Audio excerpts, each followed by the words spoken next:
Welcome back, or welcome. If this is your first time through a Glass Darkly Radio. The intro music was Mark of the Doomslayer by Karl Casey at White Bat Audio. And I have a gigantic amount of material today. I asked for 20 pages, I got 30. I did not expect to get this much material on MK often, but apparently it's out there. So let me just quickly go through any residual comments. Oh boy. Evening, Ginger Norseman. Howdy, howdy, Johnny Topside. Sunday lunchtime here, Spiritual Ascension. Fred is coding while listening. Yeah, thanks. I had to get the mug busted because I had to go on a trip for work. So would have been a good episode to use MK Ultra by Muse as soundtrack. Yeah, Fred, unfortunately, I would get a copyright strike if I did that. Spider Bite, how you doing? How you doing, Logan? Good day, Rain Cry 5217. Thank you for all the haircut. Yeah, the government wants you to know about it. Yeah, probably. Probably. All right. I'm going to get started because I don't know if I'm going to be able to get through this in 2 hours because it's a lot. So here we go. Project MK Ultra, a deep dive into a Cold War occult research program. Project MK Ultra was a secret U.S. intelligence program of the late 1960s and early 1970s, shrouded in intrigue and speculation. Allegedly run jointly by the CIA and Department of Defense, MK Ultra is often described as an offshoot of the notorious MK Ultra mind control projects.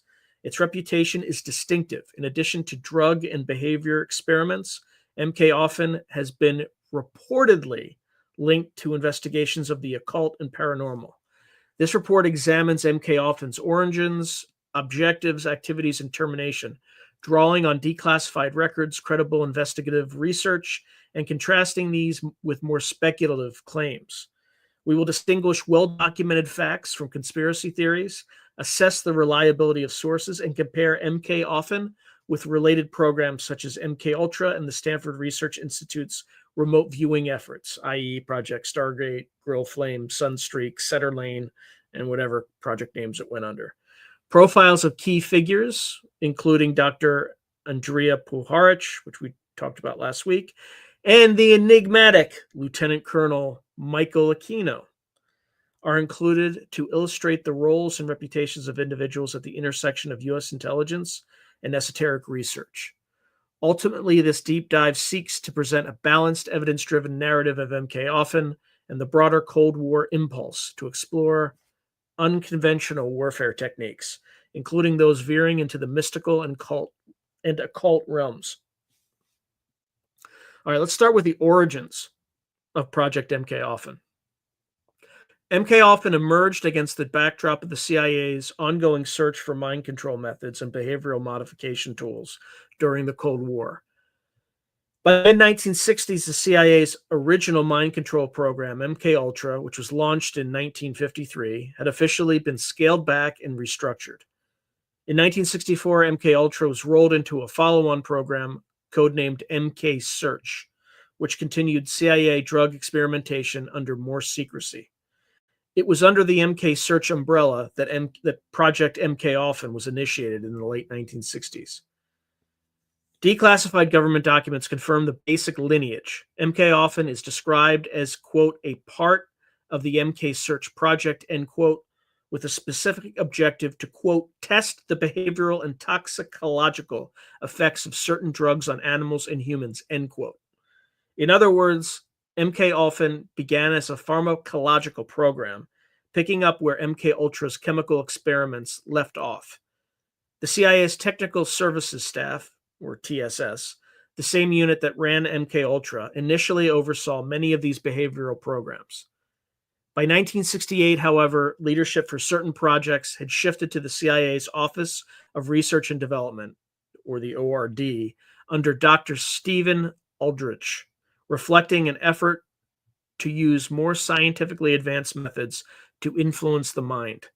Aldrich had a background in both medicine and clandestine research. He was a veteran of the earlier Project Artichoke program, and under his direction, the CIA continued probing ways to manipulate human behavior with new technology and substances. According to former CIA officer and author John Marks, whose 1979 investigation, The Search for the Manchurian Candidate, drew on internal CIA files. Project Ultra was launched in 1968 as a joint venture with the U.S. Army. The Army's Chemical Corps at Edgewood Arsenal, which was a military research center in Maryland, became a key partner in MK Ultra. This partnership was likely driven by practical considerations. The Army had ongoing chemical warfare research and ready access to facilities, scientists, and test subjects, including soldier volunteers, while the CIA had the mandate and funds for exotic behavioral research. Contemporary accounts indicate the Navy was also tangentially involved, contributing a similar drug database project, though the Navy's work appears to have been done independently and not expressly for CIA purposes. Notably, investigations found no evidence that the Air Force participated in MK Ultra or related CIA behavior control projects. So why MK Often, and also its sister project or brother project, who knows, MK Chickwit? In typical CIA fashion, the codename's meaning remains obscure.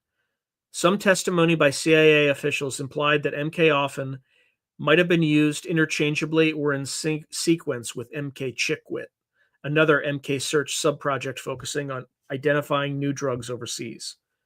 CIA Director Richard Helms, in later congressional hearings, even suggested that MK Often was just another name for MK Chickwit, possibly as a way to downplay MK Often's uniqueness.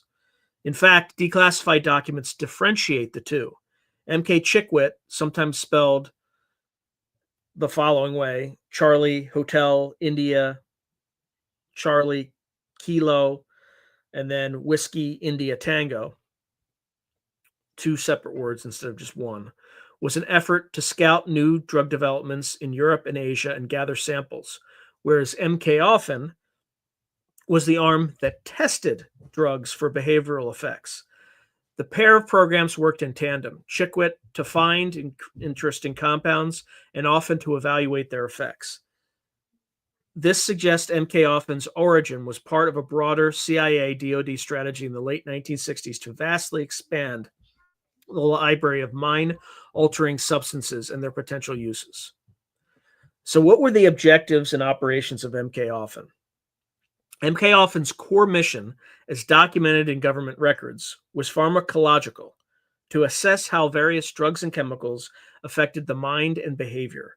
A 1977 Department of Defense memorandum, declassified via FOIA, concisely states that MK Often's objective was, quote, to test the behavioral and toxicological effects of certain drugs on animals and humans, end quote.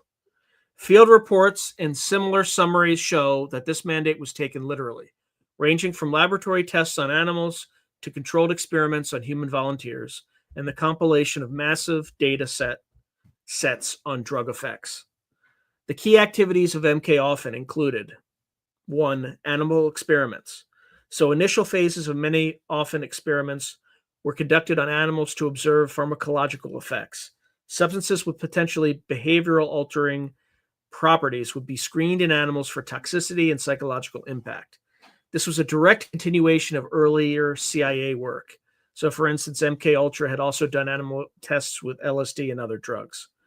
By the late 1960s, new drugs such as powerful hallucinogens, dissociatives, and deliriants were becoming available, and MK Often sought to catalog their effects. For example, one newly tested drug was ibogaine, a hallucinogen derived from African plants. MK Often expanded its scope to evaluate ibogaine after starting with more conventional neurochemicals like dopamine. Then there were the human experiments of volunteers. So MK Often also moved to human trials, ostensibly with volunteer subjects. Ostensibly. The Army's involvement made it easier to recruit soldier volunteers at places like Edgewood Arsenal. Indeed, the Army provided military personnel as test subjects for Often experiments.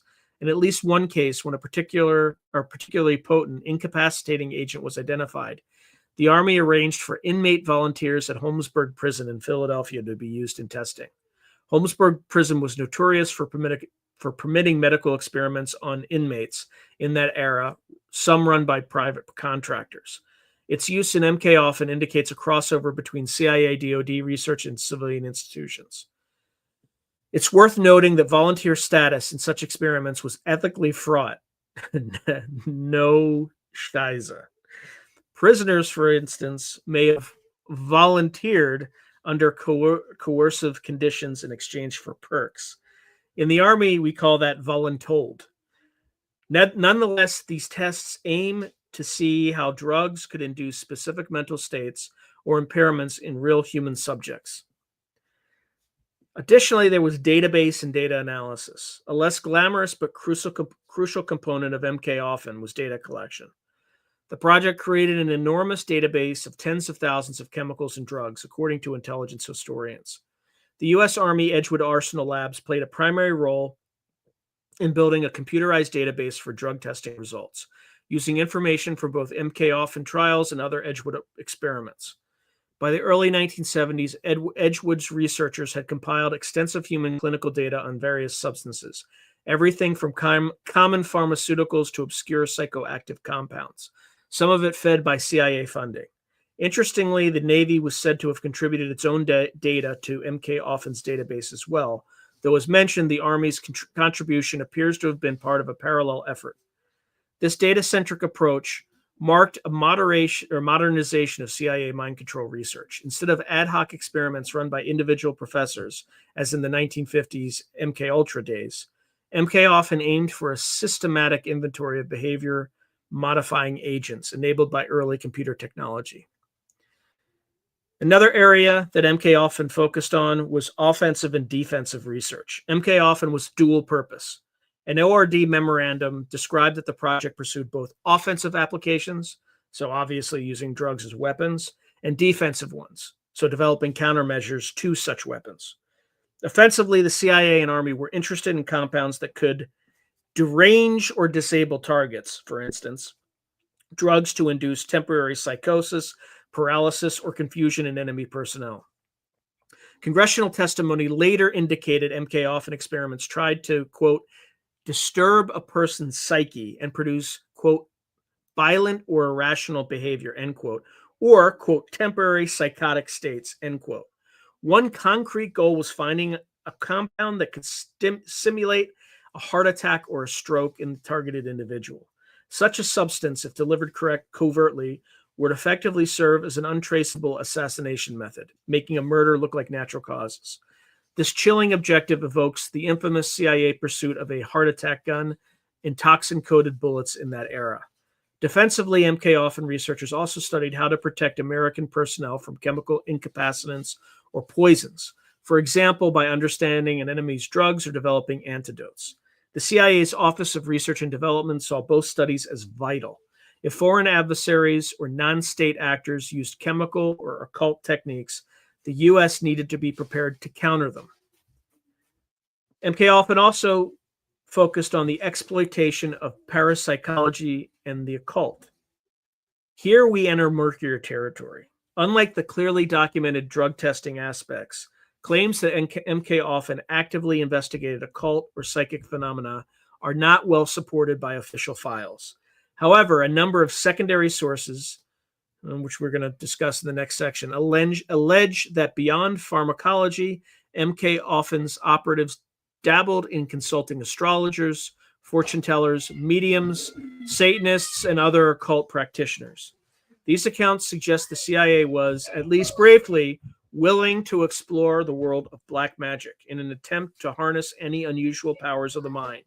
It's said, for instance, that Dr. Sidney Gottlieb, the famed chemist who led MK Ultra and who was nicknamed Black Sorcerer, personally met with sorcerers and demonologists, and that the agency even sought advice from a Catholic Monsignor who oversaw exorcisms.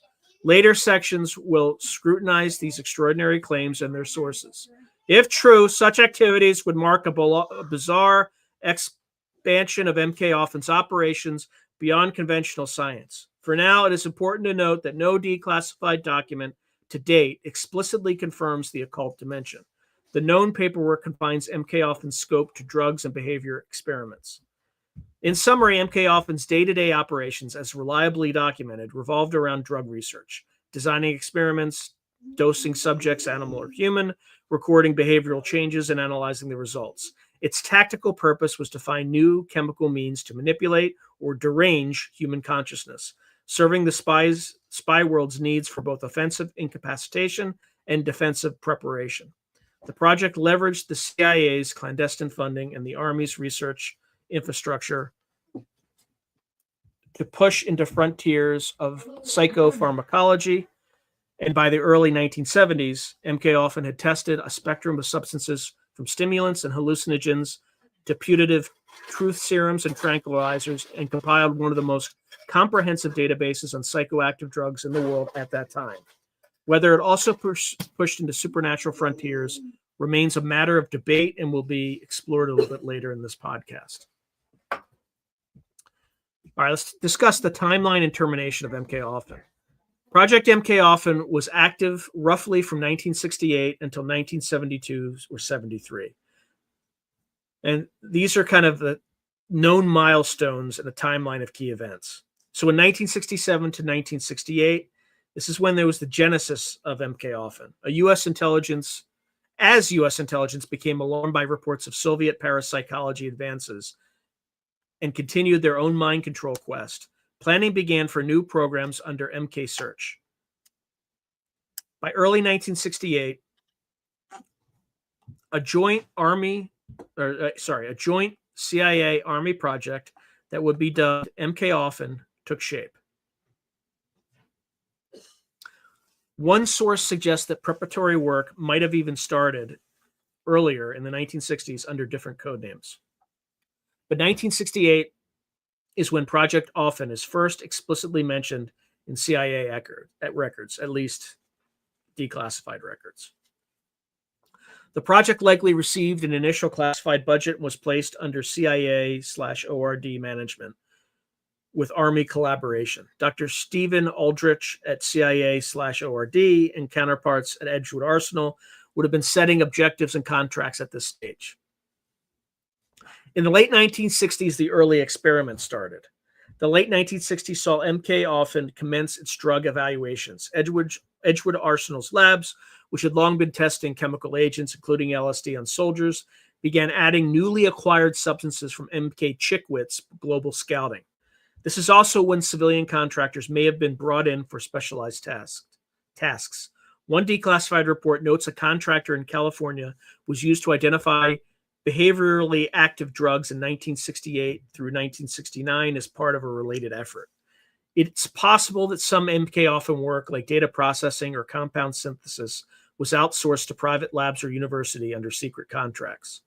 By 1969, CIA scientists were also reportedly interested in exotic poisons, such as tetrodotoxin, the so-called zombie poison from voodoo lore to mimic death-like states, indicating the project's widening scope. So a great movie to watch about tetrodotoxin, I don't even know if I pronounced that right, is a movie called The Serpent and the Rainbow. It's based on a true story. I don't know how much of the story is kind of, how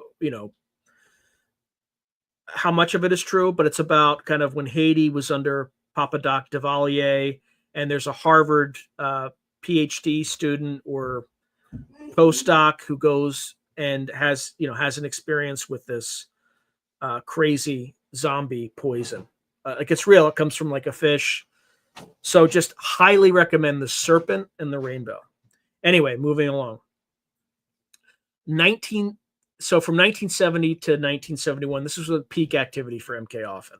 The project hit high gear in the early 1970s. The database project at Edgewood was in full swing by 1970. Tens of thousands of data points on drug effects were cataloged with CIA funding. For example, Edgewood's database on pharmacological products under MK Ultra was largely completed by 1971. Field experiments also continued.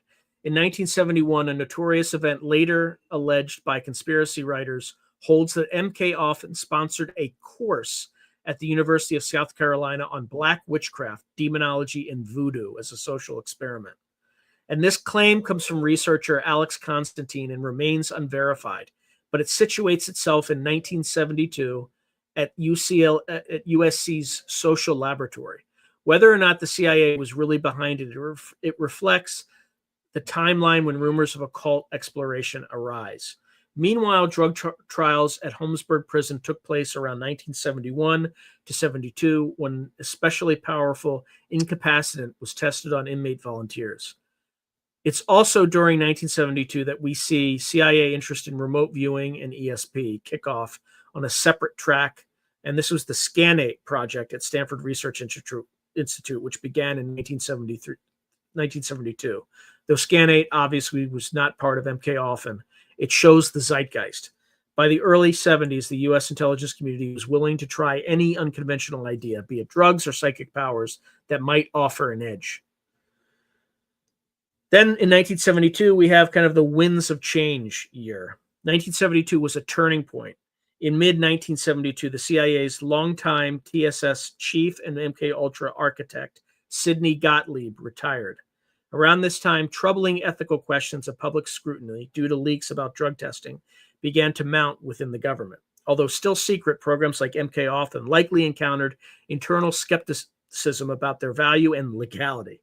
The CIA's director, Richard Helms, was growing concerned that these projects could become a liability. Indeed, in 1972, Helms reportedly ordered a review of all ongoing behavior modification projects. One outcome was that various MK Search sub-projects, possibly including Often, were flagged for termination as part of a cleanup before new leadership took over. Then in January 1973, this is the abrupt termination phase. Project MK Ultra was shut down in January 1973, abruptly canceled, just as CIA Director Helms was leaving office and Dr. James Schlesinger was incoming as the new director. Several sources confirm this date. John Marks notes the timing was directly tied to leadership transition. Helms wanted these sensitive programs ended and their records sanitized before outsiders could discover them. Schlesinger, who succeeded Helms, was known for trying to impose more accountability at the CIA. Helms and Gottlieb, by extension, apparently chose to destroy evidence of the most controversial experiments rather than hand them over. In May 1973, Sidney Gottlieb, with Helms's blessing, destroyed boxes of MK Ultra, MK Often, MK Chickwit, and related files. Gottlieb later testified that he did this to protect the reputations and careers of those scientists involved, essentially admitting that what they had been doing might not withstand public or legal scrutiny. As a result, when the Truth-Seeking Church Committee and other congressional inquiries came knocking in 1975 through 77, very little documentary evidence of MK Ultra remained in CIA archives. Investigators had to rely on financial records, a few surviving memos, and interviews to piece together what the project had entailed. Then we get to the post-1973 period, the aftermath. Although MK Ultra was terminated, related research did not cease overnight. The U.S. Army continued some drug testing programs at Edgewood up until 1975, when all human testing there was suspended amid scandal. The CIA, for its part, shifted focus, partly under public pressure, away from large-scale drug experiments and more towards paranormal research and other less overtly physical methods in the mid-1970s. Notably, Project Stargate, an umbrella name for remote viewing programs, officially kicked off under Army DIA management by 1978. Although it wasn't called Project Stargate back then, to my knowledge, it was something like Center Lane or Sunstreak. It's kind of one of those precursor programs. Same program, but different names, because they have to periodically update them, suggesting the CIA was channeling its interest in mind phenomena into different avenues. In short, the end of MK Ultra marked the end of an era of reckless psychedelic experimentation, even as the broader mind wars continued on other fronts. All right, so let's talk a little about the termination factors. Why was MK Ultra canceled? Several factors likely contributed. First, there were leadership and security concerns. As mentioned, Director Helms in 1972 anticipated that ongoing programs like MK Ultra could become a political nightmare. In 1973 came the Watergate scandal and the general climate of distrust of the CIA. Schlesinger and later DCI William Colby were tasked with cleaning house. Schlesinger famously ordered every CIA division to report any activities that might violate the agency's charter or embarrass it. It's during this process that projects like MK Ultra would have been flagged. The deliberate destruction of records shows that CIA's higher-ups felt MK Ultra was too sensitive or disreputable to ever be revealed. And then there were a lack of tangible results, allegedly. While MK Ultra built a big knowledge base, it is not clear that it yielded a magic bullet or a reliable mind control weapon that justified its cost or risk. A CIA ORD veteran later implied they could not say what, if any, success the project had in achieving its wilder aims, like inducing heart attacks. By 1973, after 5 years, MK Ultra may have been winding down naturally if promising breakthroughs failed to materialize. By the way, if the CIA had the ability to induce heart attacks, there is absolutely, under no circumstance would they admit that publicly, because that would be giving up a capability. There's no way they would admit that. They would lie to Congress or national security claims in order to keep that going. So in CIA's cost-benefit eyes, the program's usefulness might have been in doubt, especially compared to the mounting liability of keeping it secret. Then there's ethical and legal pressure. The early 1970s brought increasing ethical scrutiny to human experimentation. The revelations about the Tuskegee syphilis study, publicly exposed in 1972, and other medical ethics scandals created a climate where secret drug experiments on unwitting subjects, which some MK Ultra and MK Ultra tests essentially were, became utterly unacceptable. Internally, some DoD officials were uncomfortable. One Army legal officer, Lieutenant Colonel E.G. Ben Scott, questioned experiments that aimed at disturbing a person's psyche or inducing violent behavior, implying these goals were disturbing in and of themselves. Such concern from the Army side may have made continuation untenable. By 1975, the Army had issued new guidelines requiring informed consent for experiments, policies utterly at odds with MK Ultra's practices. And then there was potentially overlap with other programs. By the time of MK Ultra's end, the CIA and military might have felt that they had other avenues to pursue similar goals.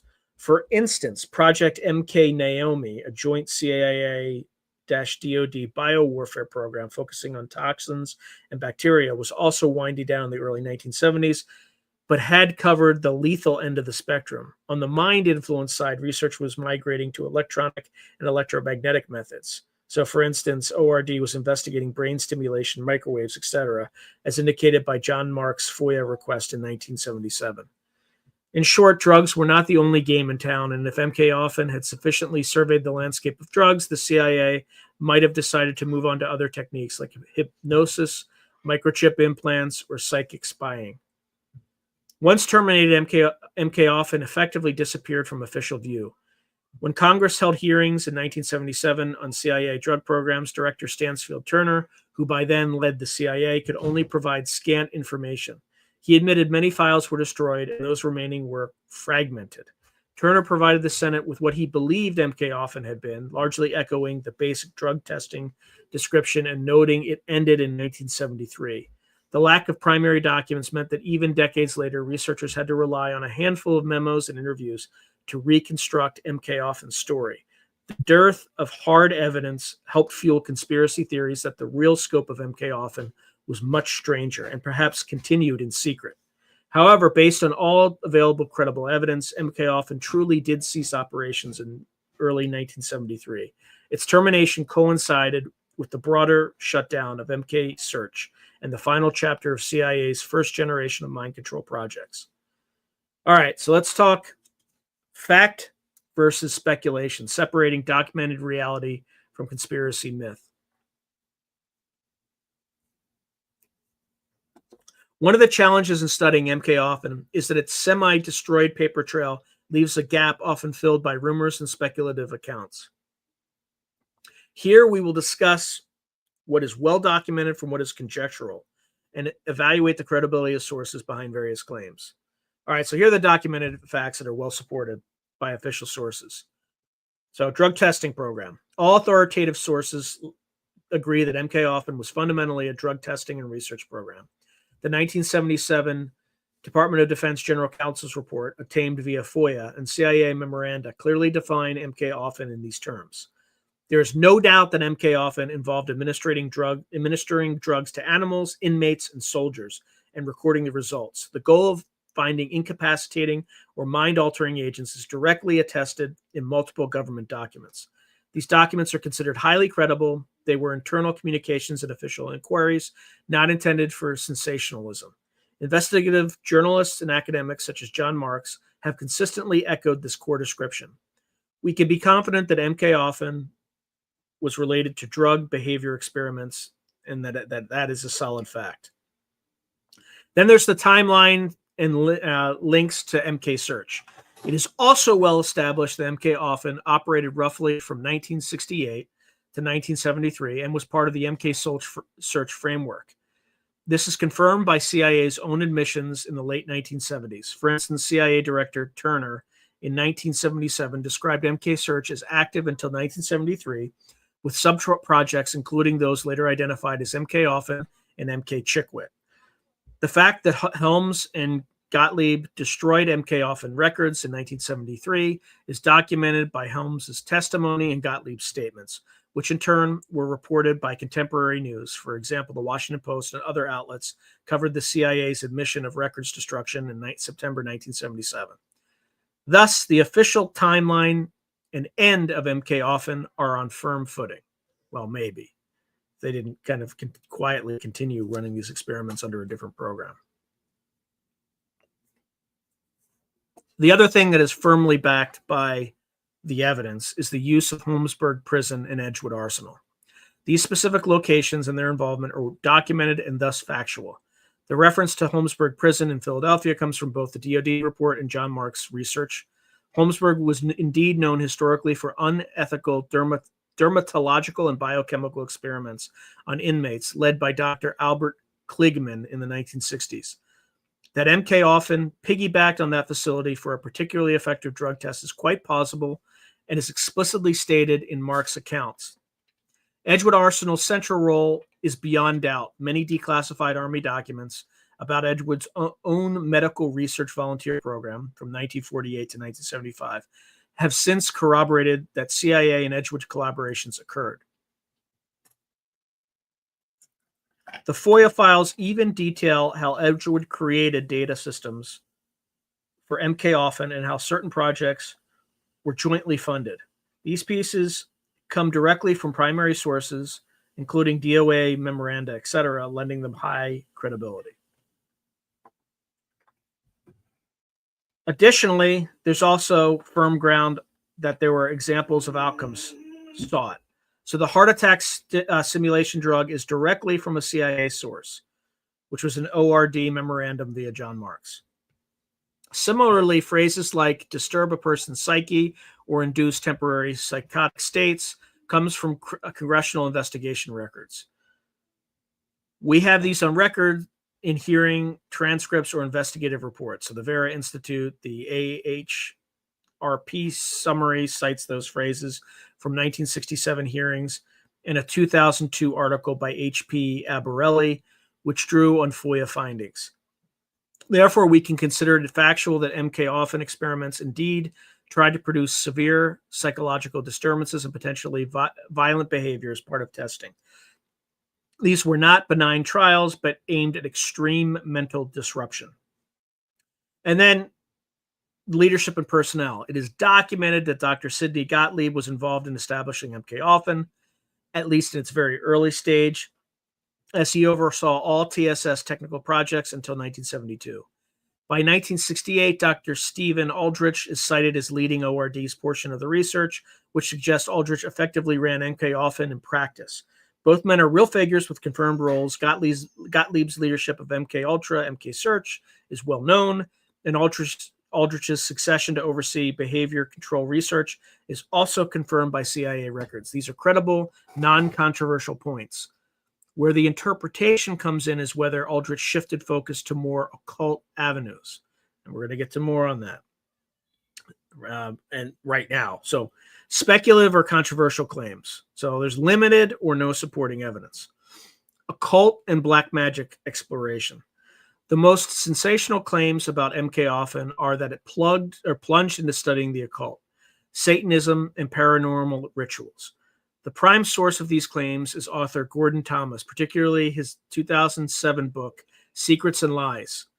Thomas wrote that Dr. Gottlieb initiated MK Often to, quote, explore the world of black magic, end quote, and, quote, harness the forces of darkness, end quote, supposedly operating on the belief that perhaps the inner reaches of the mind could be reached through occult means.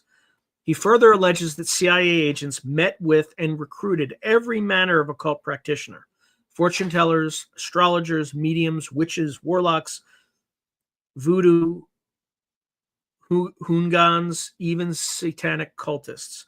One particularly colorful anecdote from Thomas's account is that the CIA sought counsel from an official Catholic exorcist in New York, hinting that they were probing demonic possession as a real phenomenon. Okay, so in terms of credibility check, these claims are not corroborated by any declassified document or mainstream investigation. They appear only in secondary sources and tend to be repeated in conspiracy forums and sensational media. Even the military history foundum wiki, which summarizes Thomas, cautions that this is likely untrue, as there are no other sources on the subject. I don't know if you can assess that. If they want to keep something secret, they'll keep something secret. Indeed, no mention of occult research appears in the 1977 congressional materials or the CIA's own internal summaries of MK Often. The source credibility for Thomas's claims is questionable. Gordon Thomas has written extensively on intelligence history, and while he sometimes had insider sources, critics note he did not always distinguish verified facts from hearsay. Without independent confirmation, the occult angle remains speculative. It may be that Thomas took some rumors or insider anecdotes and dramatized them. For instance, Sidney Gottlieb was nicknamed the Black Sorcerer, but primarily for his poison skills. Thomas perhaps literalized that moniker into a narrative of actual sorcery. In an evidence-driven report, we must label these occult claims as unverified. They should be considered interesting rumors or possibilities rather than established fact. I doubt any author worth his salt, just because they called someone the Black Sorcerer, would leap to a ridiculous conclusion like that. But anyway, I continue. All right, so Project Often-Chickwit, starting in 1962. So researcher Alex Constantine, known for exploring conspiracies, contends that a combined Often-Chickwit operation actually began as early as 1962. He ties it to the Scientific Engineering Institute, SEI, in Boston, a known CIA front lab, and to a bizarre 1972 class at the University of South Carolina on witchcraft, as we noted earlier. He even names a particular asset, British witch Sybil Leek.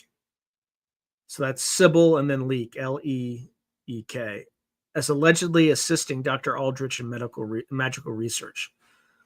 Credibility. So again, Constantine's claims may mix fact with speculation.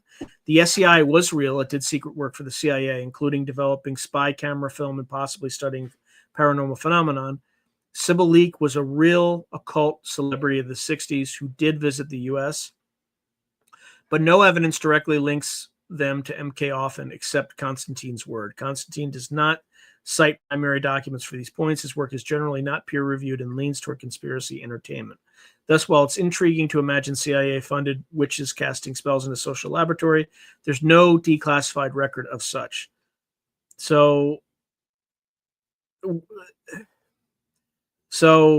ChatGPT wants to say this falls under this falls under conspiracy theory, possible but not proven, and coming from a source with a clear sensational bias. So it's possible. Okay, we can't even say if it's probable or not.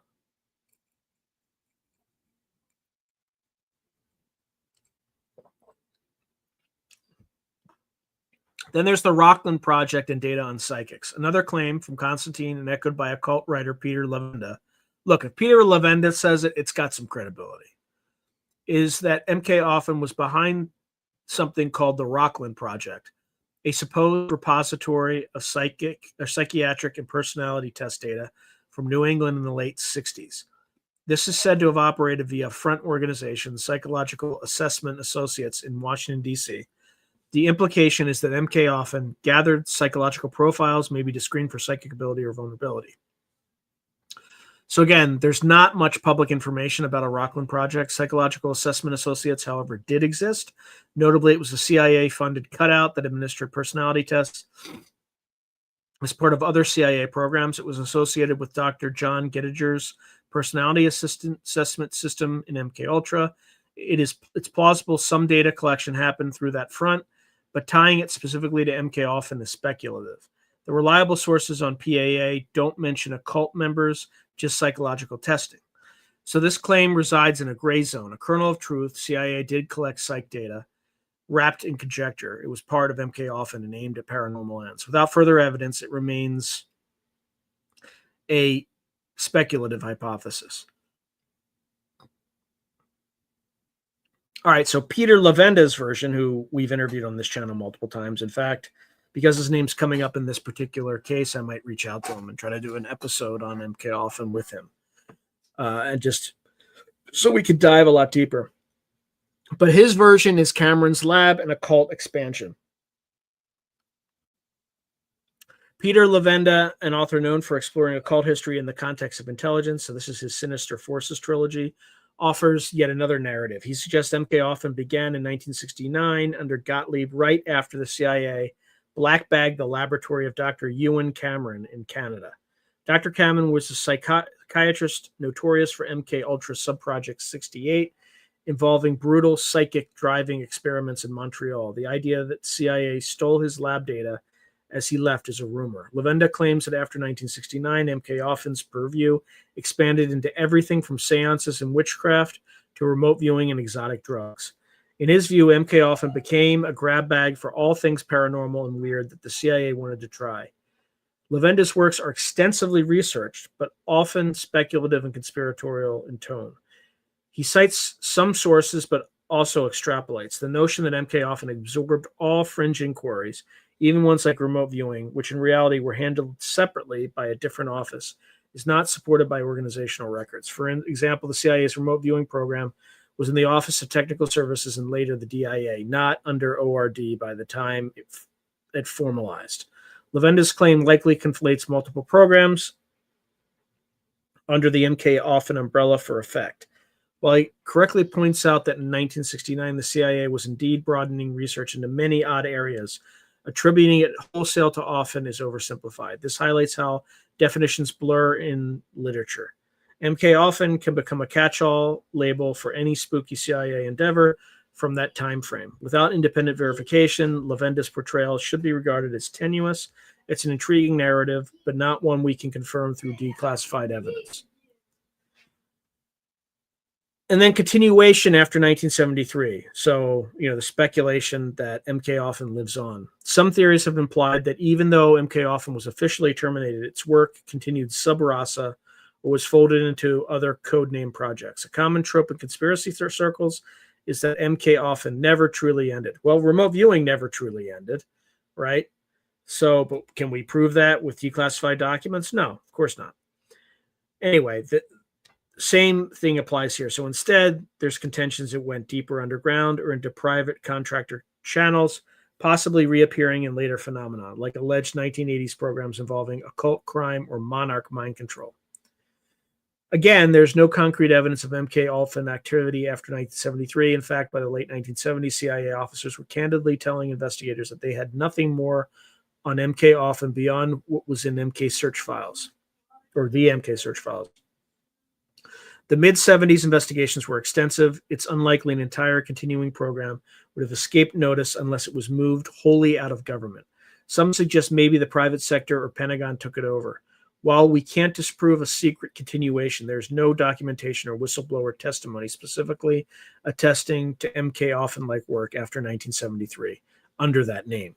By contrast, the remote viewing program did continue, and we have lots of documents for it, indicating that when things continued, they eventually left a trail. MK Ultra's trail ends, reinforcing that the project concluded as stated. Well,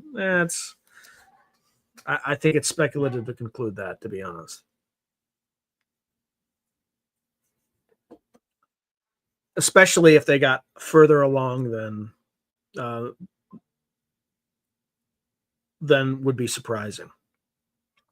Thus, any post-1973 continuation claims are highly speculative and not grounded in known sources. Okay, so summarizing what we discussed above, we have tiers of reliability. So primary official sources, these are high credibility. FOIA released documents like the 1977 DoD memo, CIA internal memos, Senate hearing transcripts. These uniformly describe MK Ultra in prosaic, drug testing terms and give no hint of occult research. They are factual baselines. Let's just be clear here. What was revealed in these official sources is what the U.S. government was comfortable letting the population know. There's no way they're going to talk about how they explored voodoo and hoodoo and houdon and all voodoo and all this other kind of crazy, other kind of stuff. They're just not, right? So like what you saw as everything in government, and look, I don't know for sure, but anything that comes out where the U.S. government's doing something sketchy is highly sanitized. Okay. And I have no doubt it was the same here. All right. So in terms of established journalistic and academic sources, these are high to moderate credibility. So John Marks' The Search for the Manchurian Candidate, the Washington Post 1977 article Psychic Spying by John L. Wilhelm. There's a Wired magazine piece by Katie Drummond in 2010 summarizing newly released files, and works by historians like Stephen Kinser, Poisoner in Chief, which was on Sidney Gottlieb. These sources base their accounts on documents and or direct interviews.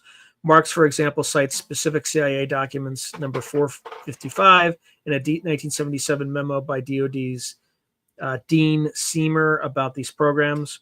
When they don't mention occult aspects, it's likely because they found none in evidence, and also it's likely that the CIA disclosed none of them. We consider their content reliable.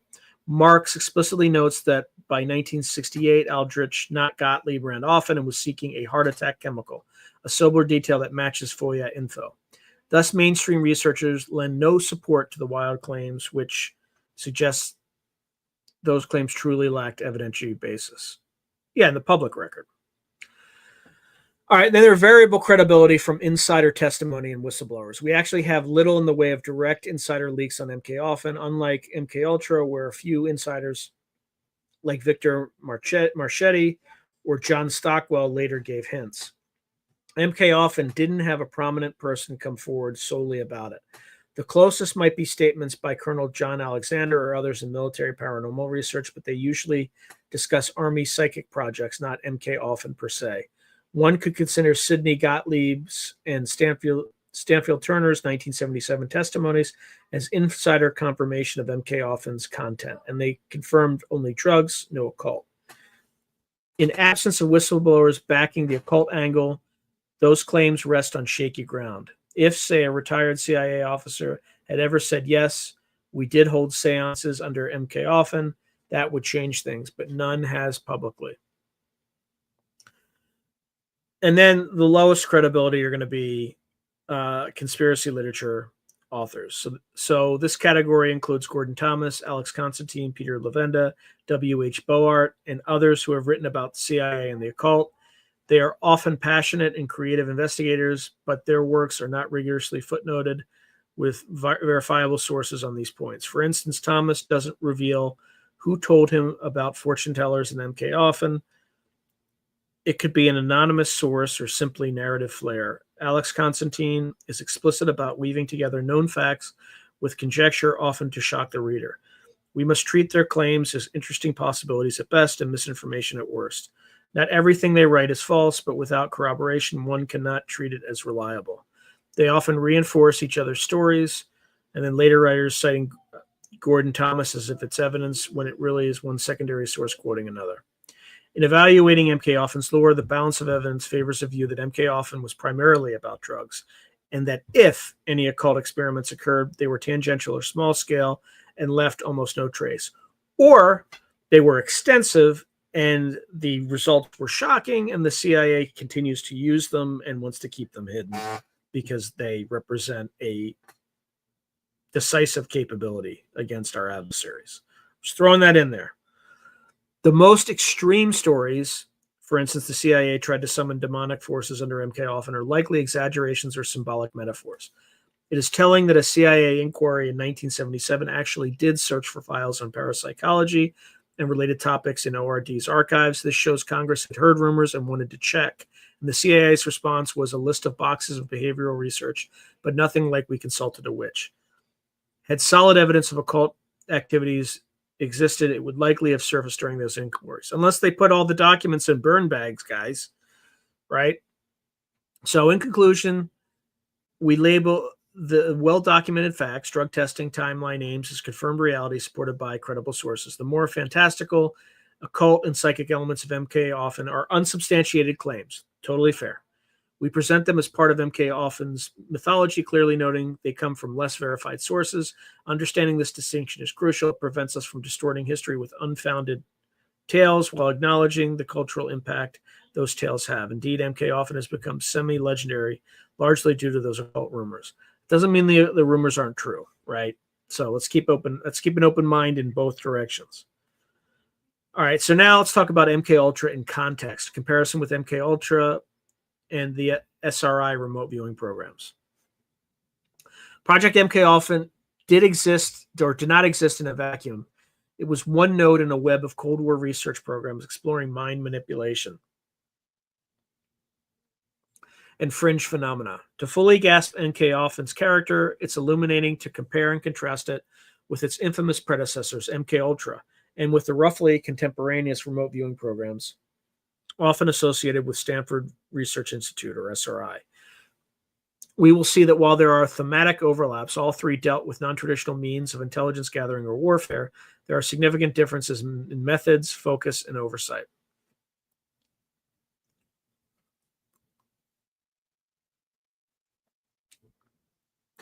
All right, so MK Offen versus MK Ultra. So MK Offen can be viewed as a descendant or spin-off of MK Ultra. MK Ultra was launched in 1953 as the CIA's umbrella program for mind control experiments, spanning 149 sub-projects over a decade. It was overseen by the CIA's Technical Services Staff, again, TSS, under Sidney Gottlieb. MK Ultra ranged from drug studies, most notoriously LSD on unwitting subjects, to hypnosis, electroshock therapy, sensory deprivation, and beyond. By 1963, MK Ultra in name was phased out and reorganized due to internal criticism and fear of exposure. In 1965, it became MK Search, which served as an umbrella for continuing projects. MK Offen was one such project under MK Search, focusing on drug effects, whereas another, MK Chickwit, focused on sourcing drugs. So in hierarchy, MK Ultra was the forebearer, and MK Offen inherited part of its scope. MK Ultra and MK Offen both were concerned with behavioral modification, but MK Ultra's scope was broader and arguably more exploratory. MK Ultra's objective, per CIA documents, was to develop ways to control human behavior through any means, chemical, biological, or psychological. It famously invested in LSD and other psychedelics, trying to find truth serums, memory erasers, or programming techniques for potential Manchurian candidates. It also delved into hypnosis, psychological torture, and even radiation experiments. MK Offen, in contrast, was narrower, concentrated on drugs and chemicals specifically. No evidence MK Offen directly did hypnosis or implant experiments. Those were elsewhere. One can say MK Offen continued the drug research thread of MK Ultra, but not the entire tapestry of MK Ultra. Both programs were highly secret and ethically egregious by today's standards. MK Ultra was infamous for dousing unwitting civilians with LSD. So, for instance, the CIA's own safe house experiments where johns and prostitutes were given LSD without consent. MK Offen, as far as records show, used volunteers, soldiers, and prisoners, which, while still ethically dubious, prisoner consent is problematic, is a shade less heinous than surreptitiously drugging people. By the late 60s, public climate made truly unwitting experimentation harder. So MK Offen likely did not perpetrate something as extreme as the famous MK Ultra incidents, like Frank Olson's alleged LSD poisoning or the mass poisoning of a French village, both MK Ultra linked events. However, MK Offen did aim to cause harm, temporary, to its volunteers to observe effects. So, for instance, causing psychotic episodes, which is ethically hardly better.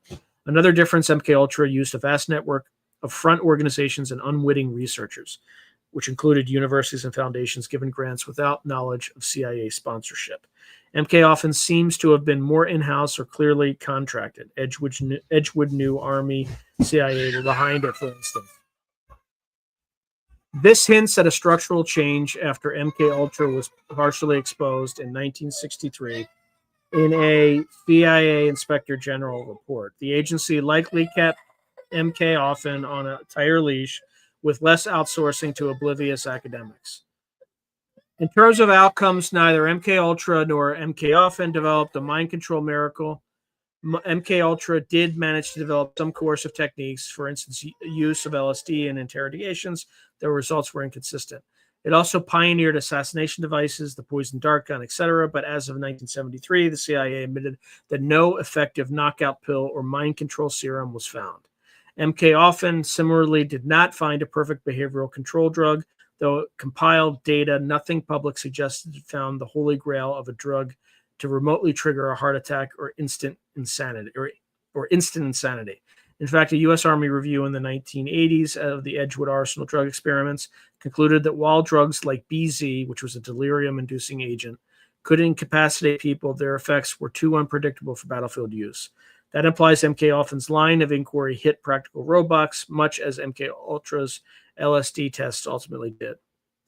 In terms of public exposure, MK Ultra became world famous after the 1975 to 77 congressional hearings and the subsequent media coverage. MK often, in contrast, remained relatively obscure.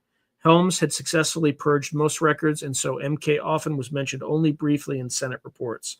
For example, the 1977 Senate hearings on CIA drug experimentation, which is Kennedy's subcommittee, focused on MK Ultra. MK often was referenced in passing as an adjacent project that had been terminated.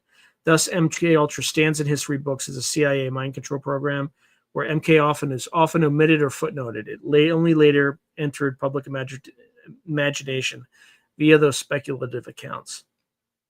This disparity is partly because MK Ultra's abuses were better documented. So, for instance, the tragic death of Dr. Frank Olson in 1953 after a covert LSD dose became a high-profile case, whereas MK Ultra's potentially dangerous experiments left no known direct victims willing to come forward. MK Ultra and the Occult. It's worth noting that MK Ultra itself had a few sub-projects that touched on the paranormal or fringe science, such as experiments in ESP and telepathy in the 1950s. For instance, researcher Dr. Andrea Puharich, whom we profile later and who I talked about last week, received Army and possibly CIA support to study psychic phenomena and mushrooms that might enhance psychic abilities, i.e. psilocybin. These efforts were quite separate from the main drug programs, but show that even MK Ultra entertains occultish topics at its edges. MK often might have inherited some of that curiosity. For example, Stephen Aldrich, who took over ORD, was known to have interest in parapsychology, and he greenlit some ESP research on the side. The difference is that MK Ultra's forays in the paranormal were minor footnotes crowded out by LSD and hypnosis work. Whereas in MK Often's legend, the occult looms large, though in reality, maybe not. In sum, MK Often was in continuity with MK Ultra in that it pursued the same ultimate goal, which was influencing human behavior against the will. But it represented a streamlined, more specialized effort focusing on pharmacology and undertaken jointly with the military. MK Ultra was broader, more brutal in some ways, and more clandestine in terms of involving unwitting civilians. MK often had a flavor of a more formal research program with data banks, scheduled testing, albeit secret. Both ended in the early 1970s as the moral and strategic calculus changed.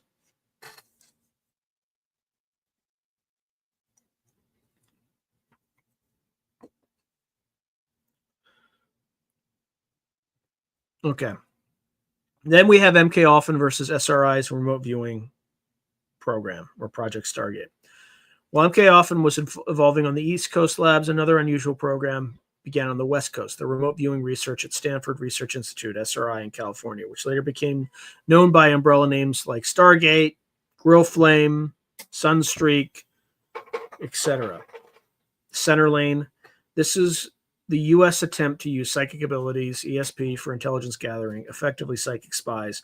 Though not directly connected to MK Often, both can be seen as parallel responses to Cold War pressures to leave no stone unturned, even paranormal ones, in the search for strategic advantage. Here's how they compare. So in terms of agency sponsorship, MK Often was primarily a CIA program with DoD help. The SRI remote viewing program started with CIA funding. The CIA initiated Project Scanate in 1972, contracting SRI. However, by the late 1970s, the remote viewing work shifted to the Defense Intelligence Agency, which is the DIA, and Army Intelligence under code names Grill Flame, Center Lane, Sunstreak, eventually Stargate. So MK Often and the psychic program overlapped in time around 1972 to 73 when both were under some CIA purview. After MK Often ended, the CIA's interest in parapsychology continued in the form of support to SRI and later intermittent oversight of the Army DIA efforts. By contrast, MK Often did not extend beyond 1973, whereas Project Stargate continued up to 1995 under Army DIA management. In terms of goals, MK Often's goal was offensive defensive use of chemicals to alter minds or behavior. The remote viewing programs was collecting information at a distance using psychic viewers. In essence, MK Often tried to change people's minds, while remote viewing tried to read people's minds or at least spy on targets psychically. There's remote influencing too, where you can change people's minds, but we'll let that one go. These are very different operational uses. One is a weapon, the other is an intelligence tool. Remote viewing's focus was on things like describing secret Soviet facilities or locating hostages using clairvoyance. It was not about influencing or harming. That's not true. It's just if you talk to some of the remote viewers like Lynn Buchanan, remote influencing was a thing. But anyway, it was not about influencing, at least remote viewing was not about influencing or harming anybody, which made it, at least in intent, more benign than MK Often's drug tests. In terms of methodologies, MK Often relied on hard science and biochemistry, albeit applied in clandestine ways. It used lab experiments, controlled placebo designs, pharmacological assays, etc. The remote viewing program, in contrast, used psychic experiments. It involved training individuals in techniques to clear their mind and describe images or coordinates, often with elaborate protocols to verify if their visions matched reality. Scientifically, remote viewing was far more controversial since it challenged known laws of physics and neuroscience, which, the idea of obtaining information without sensory contact. MK Often's experiments, while ethically dubious, stayed within the realm of pharmacology, which has reproducible, measurable outcomes. So, for instance, drug X caused 5 out of 6 subjects to become catatonic, which is a measurable result. Remote viewing experiments often produced qualitative data and were hard to quantify. Success was hit or miss and often subjective. In terms of personnel and key players, MK Often was run by spooks and military scientists, so CIA chemists, Army toxicologists. Its operatives were chemists like Sidney Gottlieb and Stephen Aldrich, and presumably medical doctors at Edgewood. The psychic research involved a different crowd: physicists and laser scientists turned paranormal researchers like Hal Puthoff and Russell Targ at SRI, and a cadre of purported psychic individuals like Ingo Swann, Pat Price, and Uri Geller. These people were not spies per se, though a few Army personnel like Ed Dames and Joseph McMonigal became remote viewers in the 1980s. The culture was different. MK Often staff probably wore lab coats and worked with animals in cages. The SRI team meditated in shielded rooms and read Zen literature. One interesting intersection: Andrea Puharich, who was decades earlier involved in Army Psi research, also brought Uri Geller, the celebrity spoonbender, to the attention of the SRI program. So there's a human link through figures like Puharich, who span both the drug and Psi realms. But by and large, MK Often was the domain of pharmacologists, while SRI was the domain of parapsychologists. In terms of results and efficiency, both programs had ambiguous results. MK Often did find drugs that could alter behavior, but nothing that was both controllable and useful enough to deploy operationally. For example, delirium drugs like BZ, which is 3-quinnuclididyl benzylate, could impassagate. Yeah, I think it's 3-quinnuclidinyl benzylate, could incapacitate soldiers, but they were unpredictable and could cause lasting harm. Not exactly the clean mind control tool the CIA wanted. The remote viewing program had sporadic hits, like viewer Pat Price describing a Soviet crane at a secret site with eerie accuracy, but also many misses, and the reliability of the phenomenon was never scientifically proven to skeptics' satisfaction, and it never will be, because the bar is, ridiculous. In 1995, when the CIA finally sponsored an external review of the Stargate program, the conclusion was that while a few results were statistically above chance, remote viewing was not reliable enough for actionable intelligence. That's what they said publicly, but they continue to do it privately and clandestine and covertly. The CIA consequently terminated Stargate in 1995. In short, neither MK Ultra nor Stargate yielded a decisive game changer for intelligence. MK Ultra's chemical tools were too blunt or hazardous. Stargate's psychic tools were too inconsistent and scientifically contentious. And there's oversight and public knowledge. The psychic programs had an odd mix of secrecy and slight openness. Initially classified by the mid-1980s, some information about the Army's remote viewing leaked. There were media reports and even a book, Mind Reach, by Putoff and Targ, describing their early work in somewhat open terms. By the 1990s, the existence of psychic spies was semi-public, culminating in the CIA's 1995 disclosure of Stargate files. MK Ultra, on the other hand, remained almost entirely secret until long after it ended. Only in the 2000s, with more FOIA releases like the 17-page DoD memo in 2010, did more details emerge to the public.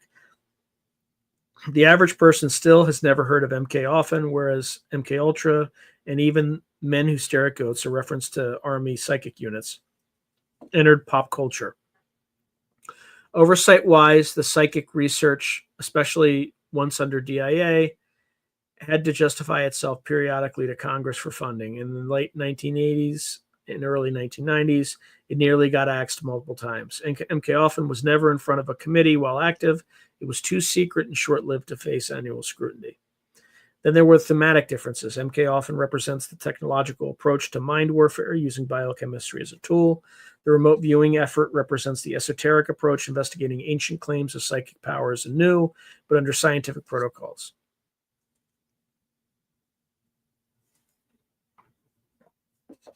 Interestingly, this Cold War had room for both. The Soviets reportedly did the same. They had extensive drug and psychological torture programs and a robust parapsychology research program. The U.S. mirrored that spectrum. MK Ultra and Stargate can be seen as complementary extremes, one rooted in material science, the other in the possibility of the paranormal. In terms of interconnections, although separate, there were subtle interconnections. For instance, Charles Savage, a Navy psychiatrist in the 1940s, had done early LSD studies for a precursor to MK Ultra and also did hypnosis research. Similarly, some MK Ultra projects delved into ESP. Andrea Puharich, as mentioned, was an Army doctor at Edgewood, where MK Ultra later operated, and also deeply involved in parapsychology. He actually organized seances and tried to communicate with supposed alien intelligences, i.e. the Nine, in the 1950s.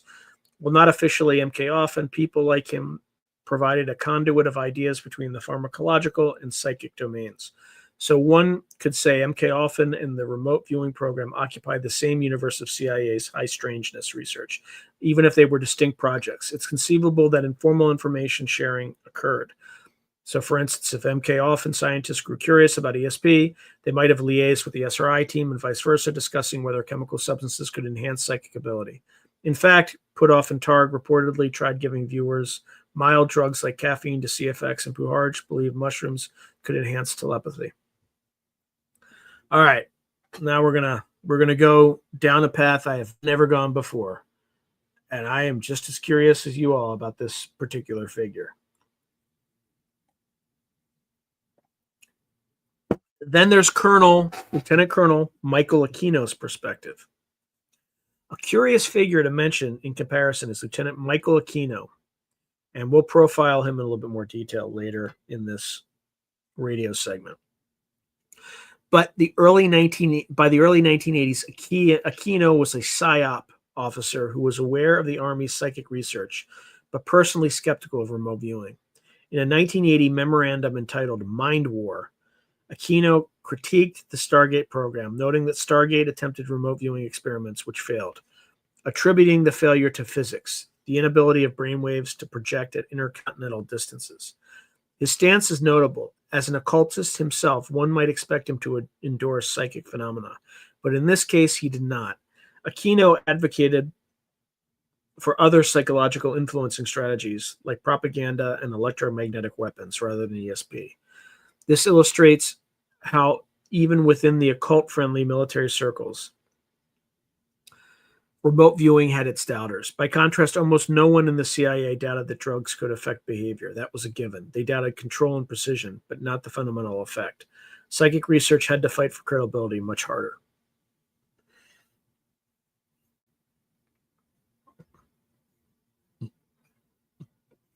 In summary, MK Ultra and the SRI Stargate remote viewing program were two very different solutions to the same problem: how to gain an advantage in a conflict of ideologies and intelligence. One tried to chemically subvert the enemy's mind or protect one's own. The other tried to psychically discern the enemy's secrets. One was grounded in pharmacology, with all the ethical baggage of human testing, the other in parapsychology, with the scientific baggage of unproven phenomena. They operated in parallel for a brief overlap around 1972 to 73, but then diverged. By the time remote viewing was peaking in the early 1980s, MK Ultra was long gone, and chemical mind control, at least officially long gone, and chemical mind control research had largely been shelved due to the fallout from the 1970s revelations. This contrast highlights the evolving approach of U.S. intelligence. When one avenue, drugs, becomes untenable, they explored another, ESP. In the end, neither yielded a decisive edge, and both are today subjects of historic curiosity and cautionary tales about the lengths to which Cold War paranoia drove intelligence agencies.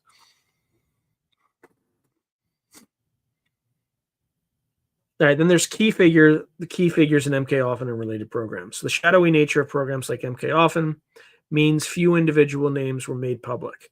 However, two figures stand out due to their involvement in the broader landscape of Cold War occult and psychic research: Andrea Puharich and Michael Aquino. While neither man was the director of MK Ultra, each had roles or reputations that intersected with the themes of these programs. Here, we're going to profile them, outlining their contributions and how they are viewed in relation to MK Ultra, MK Ultra, and psychic warfare efforts. So for some of you, when we go through Dr. Andrea Puharich, there's going to be a lot of repetition from yesterday, but I'll just try to get through it quickly. You can watch an entire 2 hours on them if you go to last week's episode. So Dr. Andrea Puharich, parapsychologist and occult research pioneer. So Andrea Puharich was an American physician and parapsychological researcher whose life leads like a bridge between military science and the paranormal. Puharich is best known for introducing famed psychic Uri Geller to the United States and for his investigations into psychic phenomena and psychedelics. His relevance to MK Ultra and similar programs lies in his early role in exploring whether paranormal abilities could be weaponized or enhanced. Essentially, he was doing psychic and occult research for the U.S. Army a decade before MK Ultra was conceived. Puharich's credentials and career straddled conventional and unconventional fields. He earned an MD from Northwestern University in 1947 and was a practicing physician. Uniquely, he was also deeply interested in telepathy, clairvoyance, and shamanism during the Korean War era, when U.S. military and intelligence began worrying about Soviet brainwashing and psychic research. Puharich stepped forward as a kind of consultant on the paranormal. From 1953 to 1955, he served on active duty as a captain in the U.S. Army Medical Corps, assigned to the Army's Chemical Center at Edgewood Arsenal, Maryland. This is the same Edgewood Arsenal that later hosted MK Ultra's drug tests. An interesting continuity. While at Edgewood, Puharich functioned as chief of the outpatient clinic, but in parallel, he was presenting papers on the possible military usefulness of paranormal phenomena. In other words, the Army had him research whether psychic abilities could aid defense or espionage. During that time, Puharich and his circle, he founded a private lab called the Round Table Foundation in Maine, investigated a range of fringe topics: faith healing, psychic surgery, ghost hauntings, telepathy with animals, and psychedelic substances like Amanita muscaria mushrooms, which he wrote about in his book, The Sacred Mushroom, in 1959. Remarkably, some of his work had secret military patrons. For example, Puharich was tasked by the Army to find mushrooms that might unlock psychic powers, essentially a dual interest in pharmacology and ESP that prefigures MK Ultra's combination of drugs and the mind. There are hints that MK Ultra's Sub-Project 8 in the early 1950s funded an exploration of hallucinogens and telepathy. While not confirmed by name, many suspect Puharich was involved, given his Army role and interest. Indeed, the New Republic article on government occult research states in the early 1950s, the Defense Department tasked Henry Andrea Puharich with locating mushrooms that they believed might unlock psychic powers, a project the CIA was also working on under MK Ultra. This strongly suggests Puharich was a crossover figure funded by both Army and CIA to test the nexus of psychedelics and ESP. Puharich's reputation in these programs is somewhat paradoxical. On the one hand, he was respected enough to be an insider. He interacted with top brass at the Pentagon, CIA, and Navy during his Edgewood stint. He even hosted seances where prominent military officials allegedly observed purported psychic phenomena.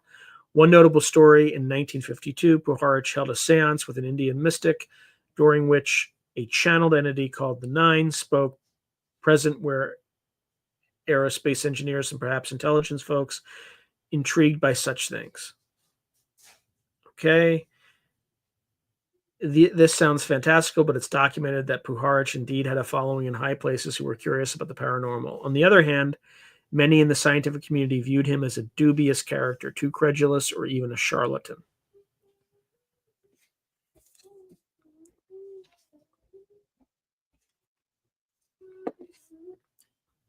Within the government, Puharich's work was classified in parts. The New Republic notes much of his early research remains classified under Atomic Energy Commission rules. Oddly enough, this suggests he was involved in projects of national security interest. However, as years went by, Puharich left active duty and pursued independent research. He famously investigated and championed Peter Hurkos, a Dutch psychic claiming post-injury powers, and later Uri Geller, the Israeli spoonbender. In 1971 to 1973, Puharich played a pivotal role in Geller's testing at SRI. He essentially brought Geller to the SRI scientists and vouched for his abilities. CIA memos from 1973, released decades later, show that while some CIA officers were fascinated by Geller's apparent feats, others were skeptical. Puharich was in the former camp, fully convinced of Geller's authenticity, and he wrote a book, Uri, in 1974, defending Geller. So how does Puharich tie to M.K. Offen?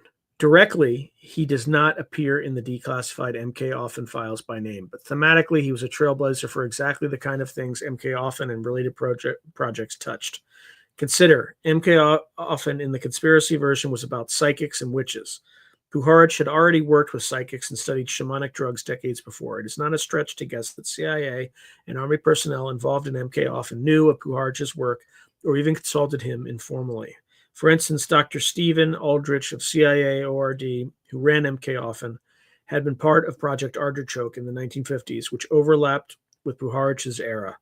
If Aldrich wanted to explore fringe topics, Puharich's findings on how mescaline or mushrooms influenced telepathy experiments would have been of interest. Moreover, Puharich remained connected to intelligence friends through the 60s. Even as a civilian, he was a node between the occult world and military intel circles.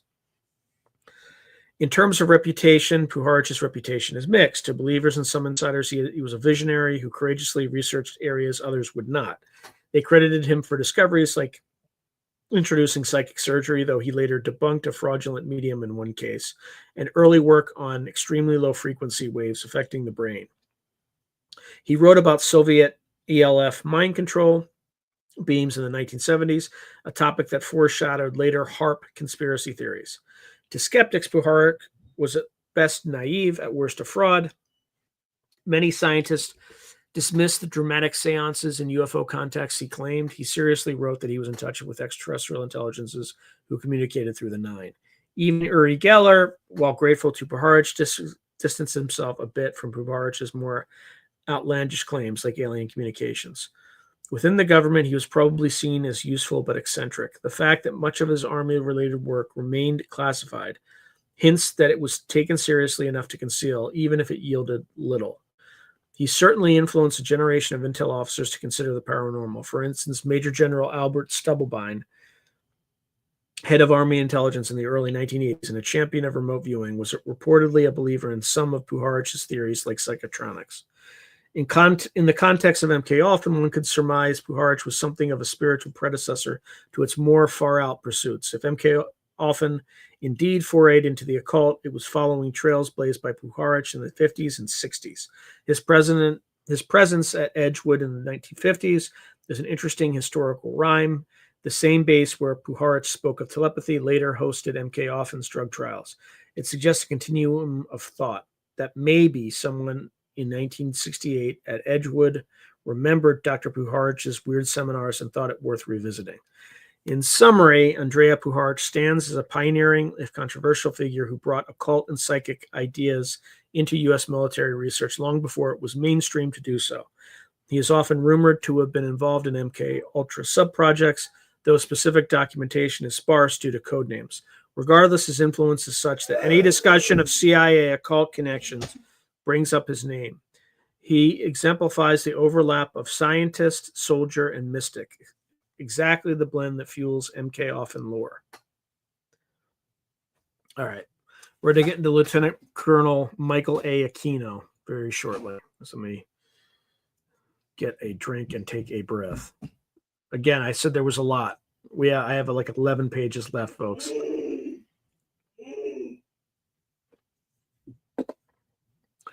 Lieutenant Colonel Michael A. Aquino, Army Psychological Warfare Officer and Satanist. If Puharich was the exemplar of CIA's flirtation with psychics, Michael Aquino, who lived from 1946 to 2019, exemplifies the military's brush with the occult. Michael A. Aquino was a career U.S. Army officer rising to lieutenant colonel who specialized in psychological operations. Uniquely, he was an avowed practitioner of Satanism. He co-founded the Temple of Set and served as its high priest after splitting from Anton LaVey's Church of Satan in 1975. Aquino's name often surfaces in discussions about government and occult because he lived a dual life. By day, a PSYOP expert with top-secret clearance. By night, a self-professed black magician. Aquino joined the Army in 1968, incidentally the same year MK Often began, after graduating with a political science degree. He served in Vietnam with a Special Forces unit, Green Berets obviously, in a PSYOP capacity. Throughout the 1970s and early 80s, Aquino held various positions, including NATO liaison and instructor, always in the realm of intelligence or psychological warfare. Notably, in 1980, he co-authored a pivotal paper entitled From PSYOP to Mind War with Colonel Paul Vallely. Oh, that guy was like on Fox News all the time. That's weird. Anyway, this paper argued that future wars would not be won by bombs, but by mind war, influencing the enemy's mind and will to fight using psychological and electromagnetic techniques like propaganda, broadcasts, and possibly directed energy to disrupt mental processes. Although mind war was an internal concept piece that echoes the kind of goals MK Often had in a non-occult sense, to incapacitate or influence adversaries without traditional force. However, what truly set Aquino apart was his open identification with Satanism. He joined Anton LaVey's Church of Satan in 1969 while still a young officer. By his account, this did not conflict with his Army duties. His superiors apparently tolerated it as a personal belief, at least initially. In 1975, Aquino had a schism with LaVey over philosophy and ritual, leading him to found the Temple of Set, a more theistic, satanic organization that worships Set, an Egyptian deity, rather than just embracing Satan as a symbol. The Temple of Set became an officially recognized church, and Aquino led it for decades. He was quite public about it, appearing on talk shows in full ceremonial regalia to explain his beliefs. Within military and intelligence circles, Aquino was both respected for his intelligence and viewed with suspicion by some due to his occult connections. He had a PhD in political science, was regarded as an extremely bright officer, and his work in PSYOP was cutting edge. It's known that he had a stint at DIA as a reserve attaché in 1981, giving him exposure to the psychic research program, which by then was under DIA. Indeed, Aquino was aware of the remote viewing program and, as mentioned, criticized it as ineffective. In his book, Mind War, he observed that the Army's attempts at psychic warfare had failed scientifically, a stance that surprisingly aligns him with skeptics despite his occult leanings. This nuance is crucial. Aquino distinguished between occult as a spiritual practice and psychic powers as a military tool, not automatically endorsing the latter. Okay, so Aquino's open Satanism eventually made him a lightning rod. In the satanic panic era of the late 1980s, he was falsely accused of heinous crimes, most infamously allegations of child abuse at the Presidio Daycare Center in San Francisco, where he had been stationed.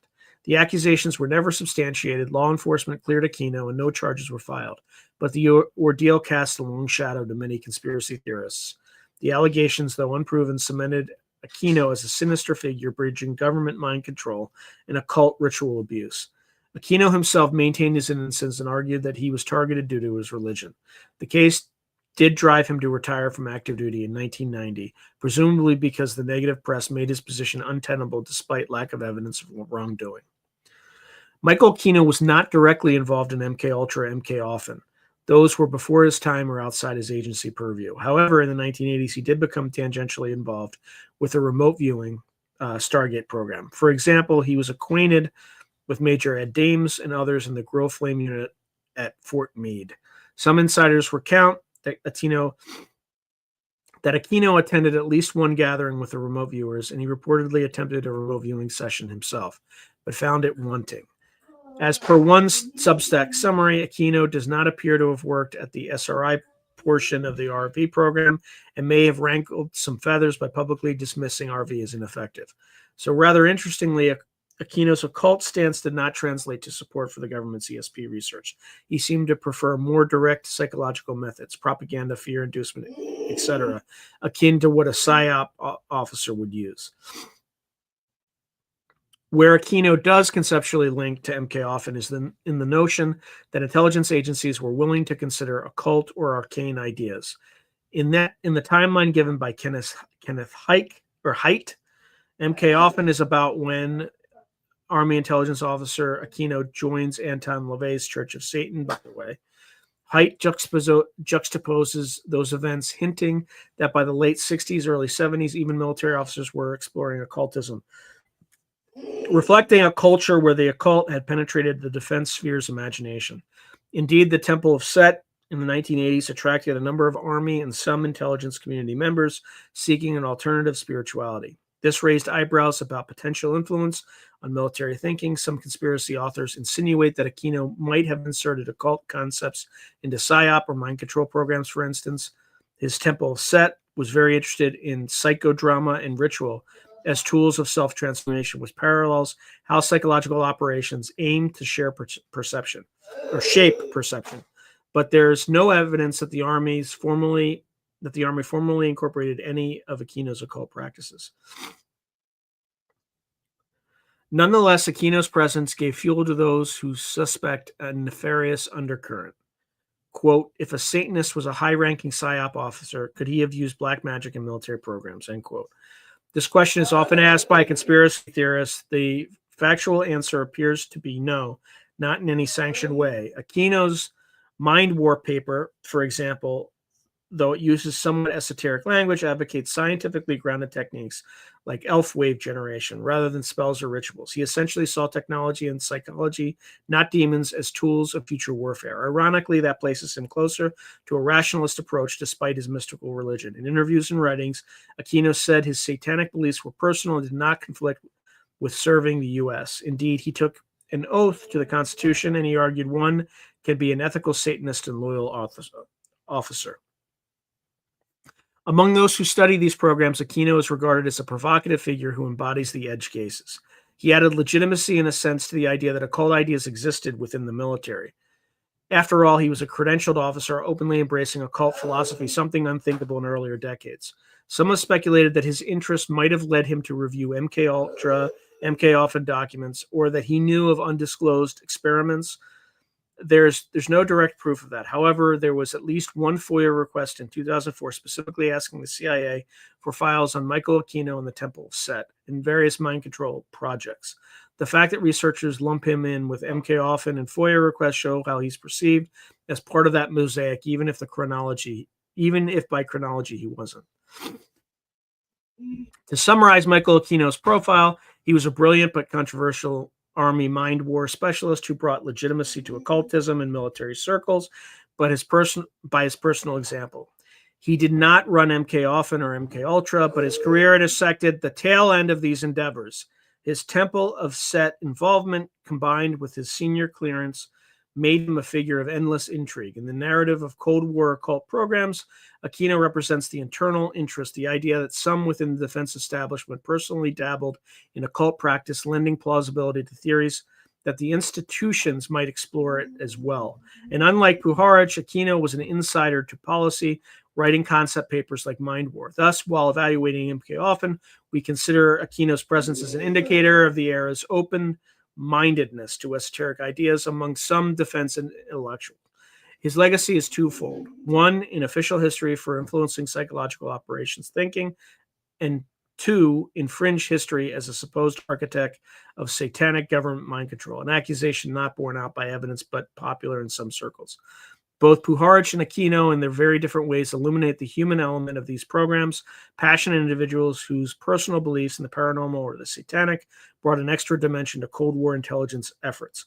Whether they were mavericks or the norm is debatable, but they certainly make the story of MK Ultra and related projects far richer and more complex.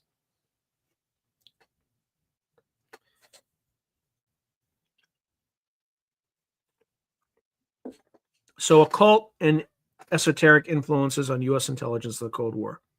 Why were agencies like the CIA and Army in the 1950s to the 1970s drawn to what we might call occult or esoteric subjects? To fully understand MK Ultra and its ilk, one must grasp the mindset of the Cold War. A time when the stakes, nuclear annihilation, ideological domination, were so high that almost any idea, no matter how strange, was worth investigating. If there was a chance, the enemy might do it first. Occult and esoteric beliefs found their way into U.S. intelligence considerations for several interlocking reasons. First, there was a perception of a psychic arms race. By the late 1960s, there was genuine concern that the Soviet Union was heavily investing in parapsychology and psychotronic research. Reports, some accurate, some exaggerated, reached the West that Soviet scientists were studying ESP, telekinesis, and even trying to weaponize psychic abilities. For example, the case of Nina Kulangina, a Russian woman who ostensibly could move objects with her mind, made waves. U.S. defense analysts couldn't conclusively debunk it, and thus had to consider, what if it's real? A 1972 Defense Intelligence Agency report spoke of a Soviet psycho-energetic threat. Similarly, rumors circulated that USSR spent millions of rubles on psychic research each year.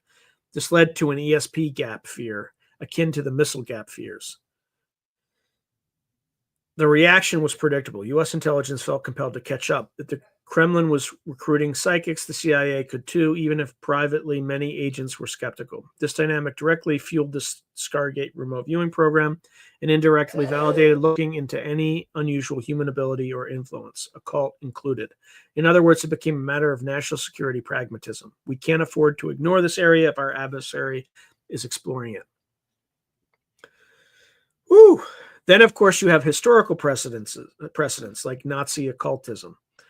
Occult ideas also had a peculiar resonance due to the legacy of World War II. It was known that certain high-ranking individual Nazis, like Heinrich Himmler, had an interest in astrology, the Holy Grail, and Aryan mysticism.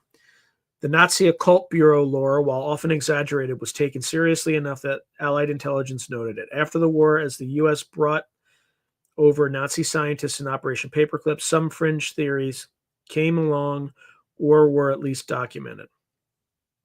There is an anecdote that U.S. intelligence even studied Nazi astrological propaganda to see if astrology could affect public morale. This isn't to say the U.S.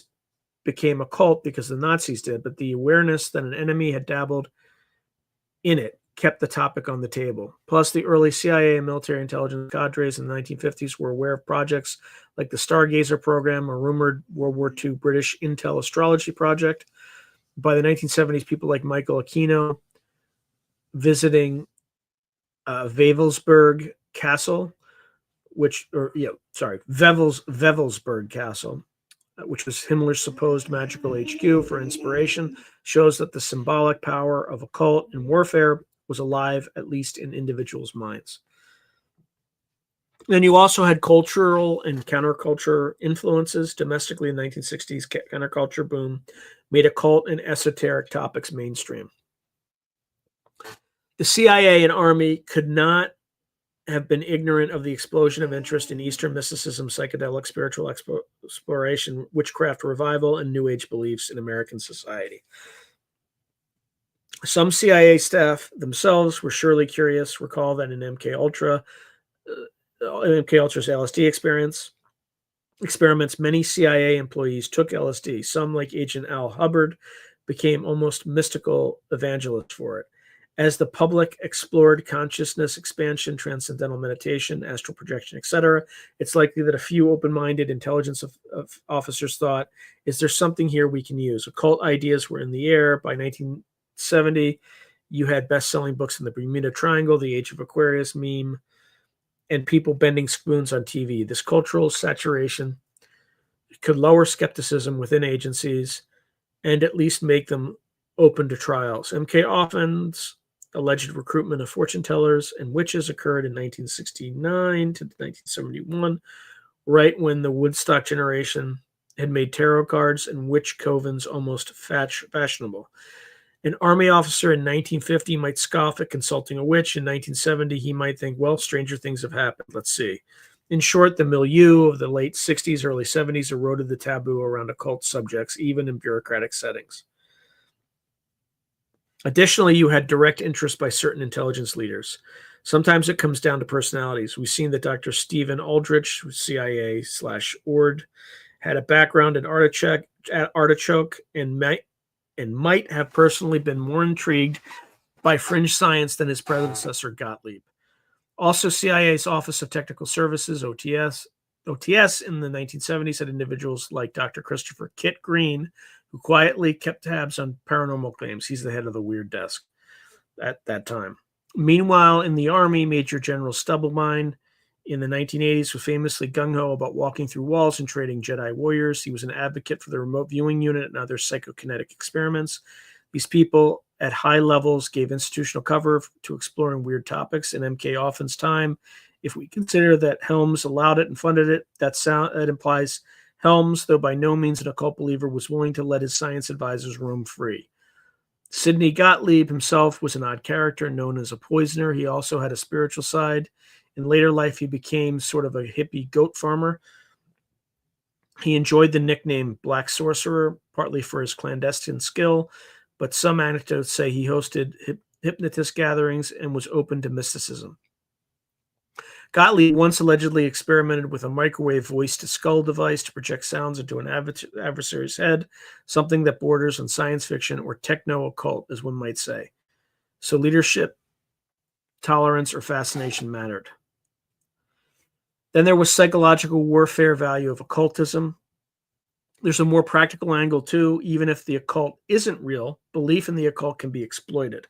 Psychological warfare planners have long recognized that enemy troops or populations might have superstitions that can be used against them. For example, during the Vietnam War, the U.S. executed Operation Wandering Soul, where they played eerie sounds purportedly of dead Viet Cong ghosts in the jungle to terrify superstitious fighters. Many Vietnamese Buddhists believe unsettled souls wander at night. This is a classic psyop leveraging occult belief. Likewise, if American intelligence knew that, say, an African dictator consulted witch doctors, they might attempt to plant a prophecy through an agent. There were indeed rumblings that CIA agents in the Congo spread rumors of being immune to bullets via magic during operations in the 60s. Thus, programs like M.K. Offen could have had a mandate to study occult beliefs in foreign cultures to inform psyops. And M.K. Offen's subtask could have been, for instance, examining voodoo practices to see if inducing fear of curses can weaken an enemy leader's support. We do know that CIA in Latin America looked at studying psychological preconditioning, which involved leveraging local folktales, like making villagers think a particular mountain was haunted to hide an operation there. So the occult as a tool for influence was on the menu. In fact, Kenneth Haight's article suggests M.K. Offen might have been at least partly analyzing occult groups as a cultural phenomenon outside of the drug focus. If true, that's a very direct occult-influenced intelligence interest.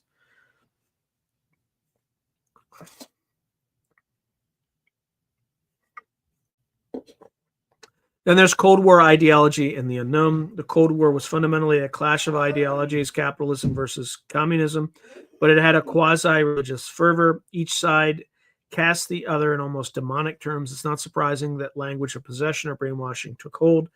Some American evangelists literally described communism as a satanic force in those years. Conversely, the Soviet propagandists decried Western decadence, including occultism. Ironically, intelligence agencies, usually secular, got pulled into quasi-spiritual domains as they tried to combat red psychology. Some commentators at the time noted a cult-like aspect to both superpowers preparing for Armageddon, which involved nuclear war planning.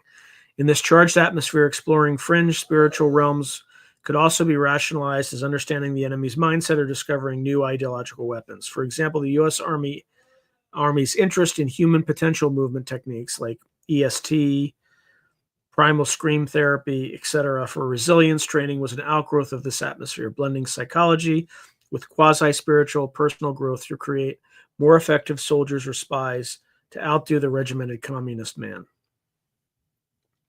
Then there's declassified evidence of occult consideration. Now that decades have passed, some files have come out showing just how far the U.S. went. A startling example, a 1975 intelligence report on potential Soviet occult warfare suggested scenarios like using telepathic hypnosis or astral projection for espionage.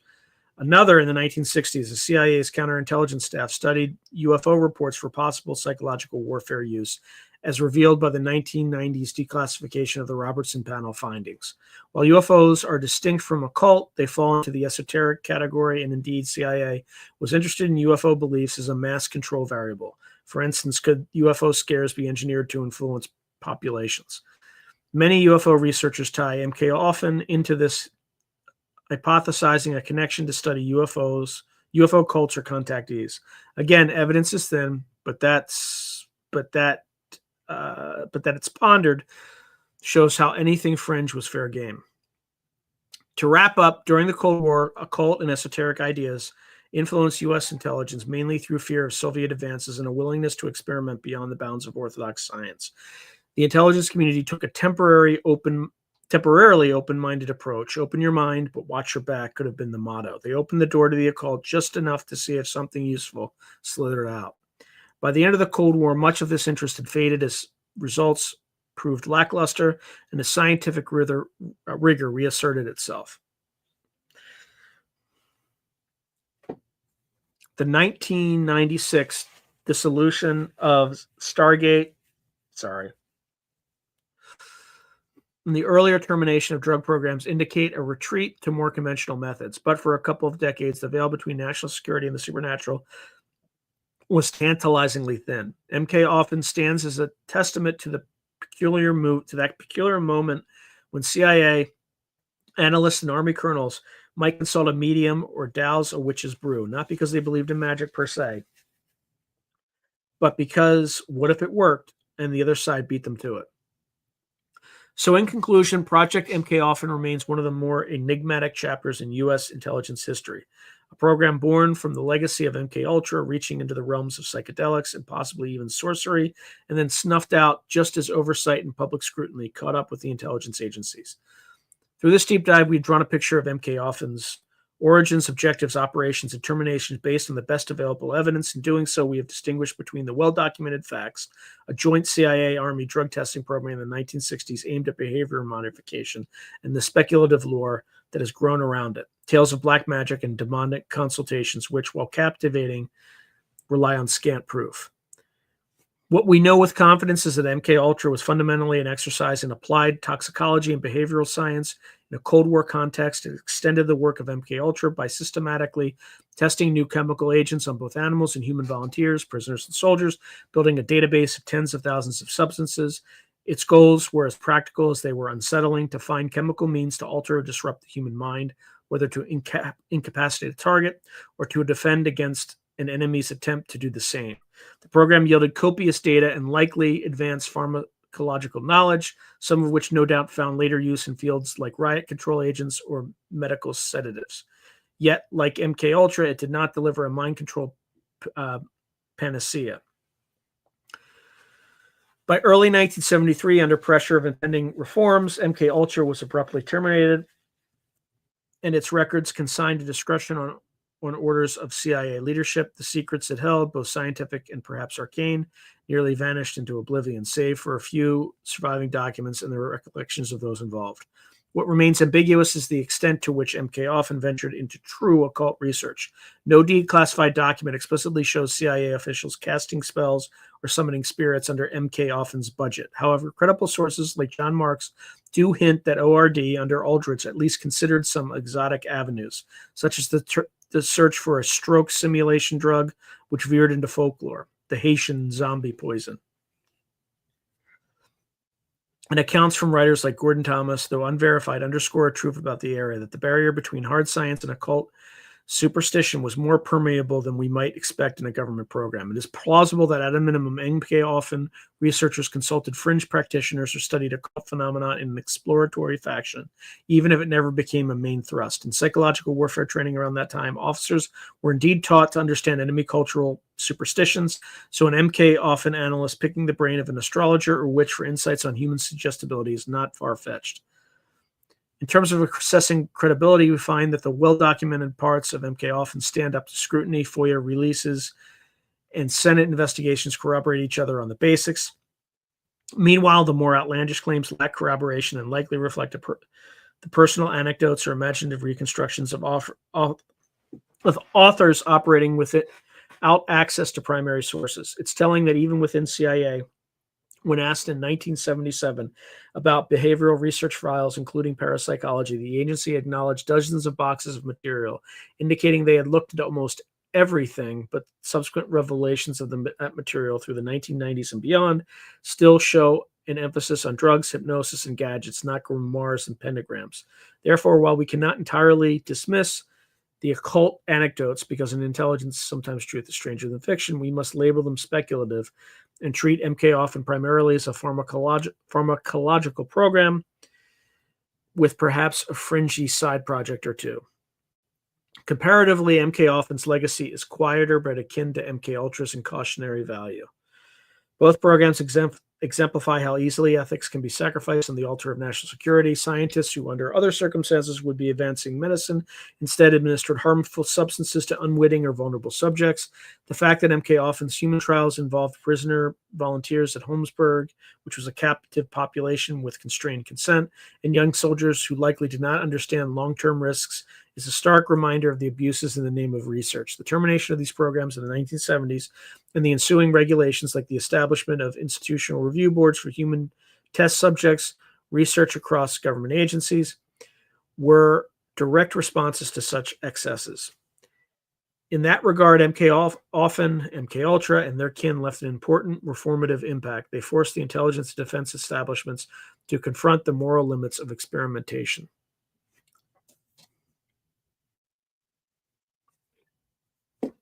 Conversely, the foray into paranormal research like Stargate that paralleled MK often left a more ambiguous legacy. It neither covered itself in glory nor disgrace, rather it highlighted an interesting character where an intelligence apparatus tried to systematically investigate the impossible. In recent years, this legacy has reemerged in surprising ways. For instance, declassified reports in 2017 show that the Defense Department's UFO research program, ATIP, looked at things like warp drives and psychic phenomena, indicating that the spirit of exploring the fringe never fully died. MK often's story thus resonates today as we see renewed interest in phenomena at the edge of science, from consciousness studies to unidentified aerial phenomena within defense circles. The big difference, modern efforts come with far more transparency and scientific peer review, hopefully avoiding the ethical pitfalls of the MK often era. Key figures like Andrea Puharich and Michael Aquino personify the intersection of occult and intelligence that MK often symbolizes. Puharich showed how a scientifically trained mind could earnestly chase mystical ideas under government aegis. Aquino demonstrated that even within the ranks of the military, alternative spiritual beliefs found a foothold, and that understanding psychological influence sometimes meant engaging with the archetypes of good and evil, fear and fascination that occult symbolism embodies.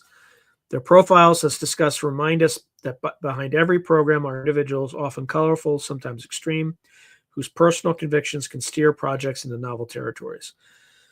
In conclusion, MK often stands as a fascinating, if murky, footnote in Cold War history, where the urgency to secure the mind against all threats led down both scientific and supernatural paths.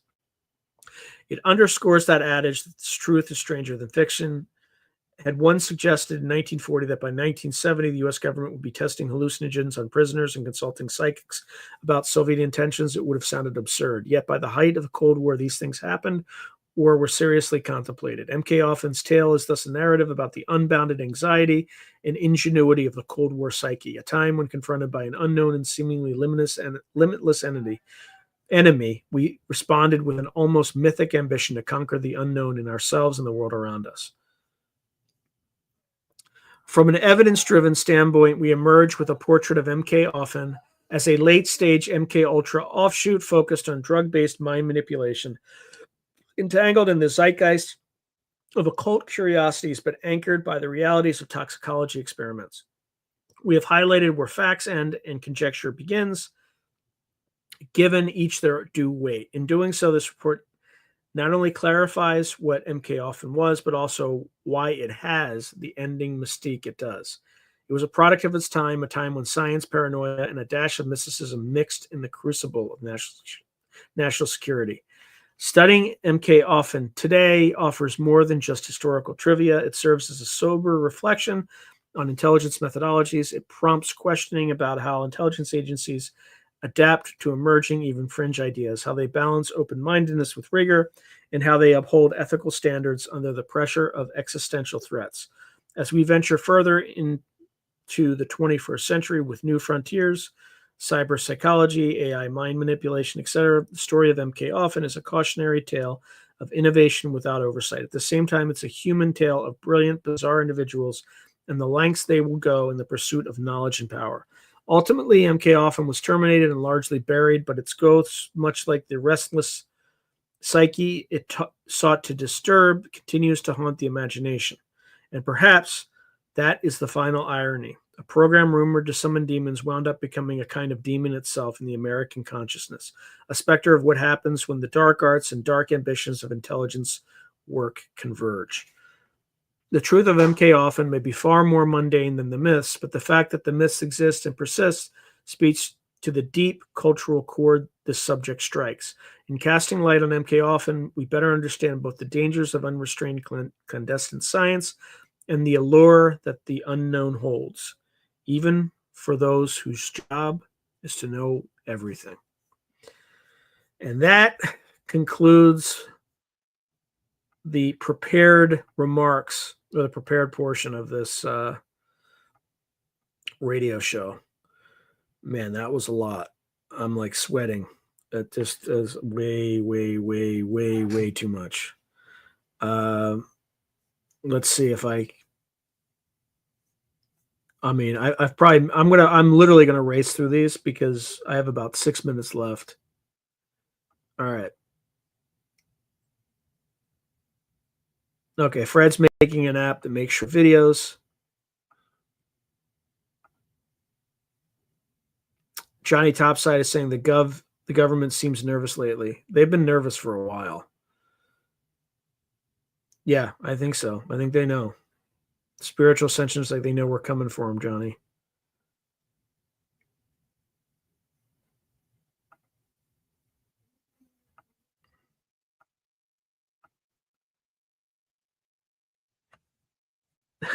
Logan Clark writes all these drug testing programs and no one ever reaches out. Johnny Topside said, I had a dream about dolphins last night and an orca. Okay, so Spiritual Ascension says, dreaming of dolphins spiritually symbolizes connection, communication, happiness, and gentle guidance, representing the balance of intellect and emotion. While orcas' spiritual meaning often center on powerful leadership, strong community, family protection, and transforming your personal strength.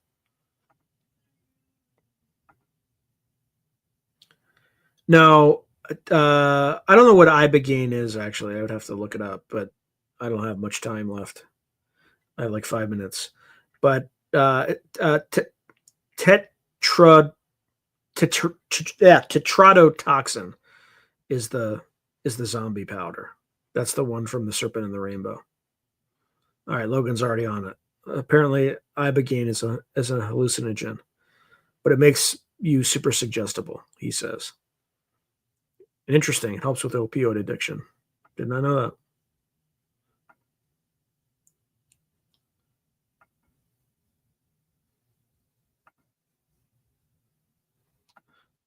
All right. I am just going as fast as I can.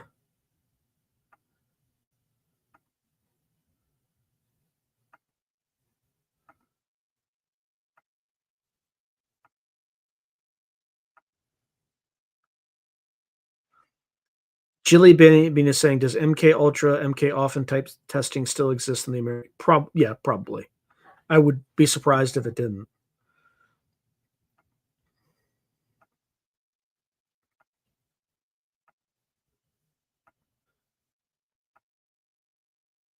Did they experiment with BZ as well from the movie? Yes, definitely. That's the delirium drug that we talked about. Jilly Bean.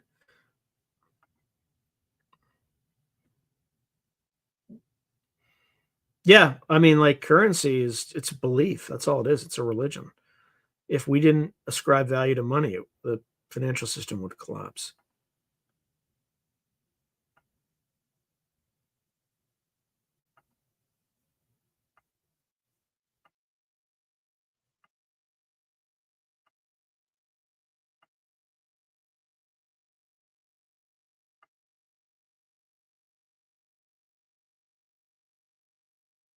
All right, I am just racing through here.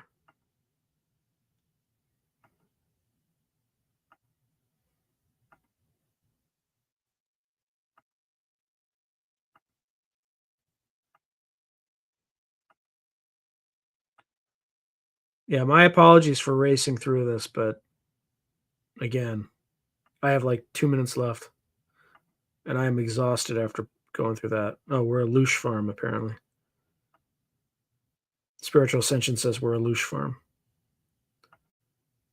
Hey, Joe Fox, good to see you, my friend.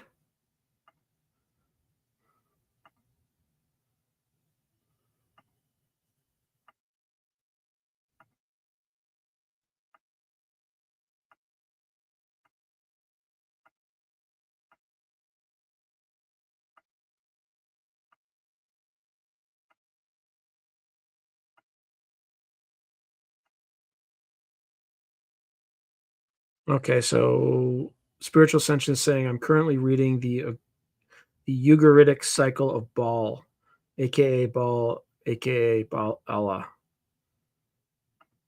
or sorry, aka Enlil or Enlil. Yeah, peer review is how they discredit you.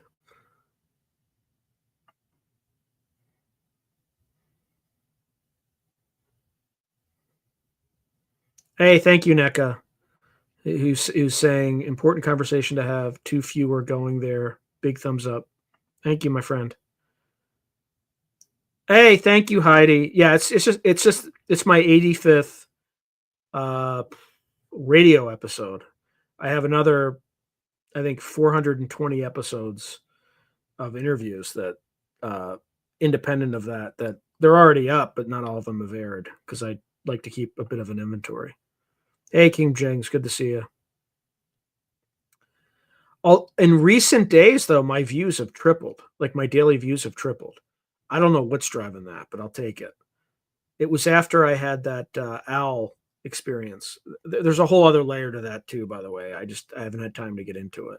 I mean, it's already 9 o'clock my time, which means that I have to end. But let me just get through all the comments.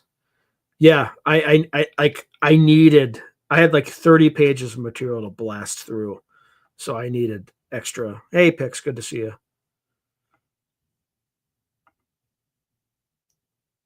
Yeah, it was definitely an obviously branch off, but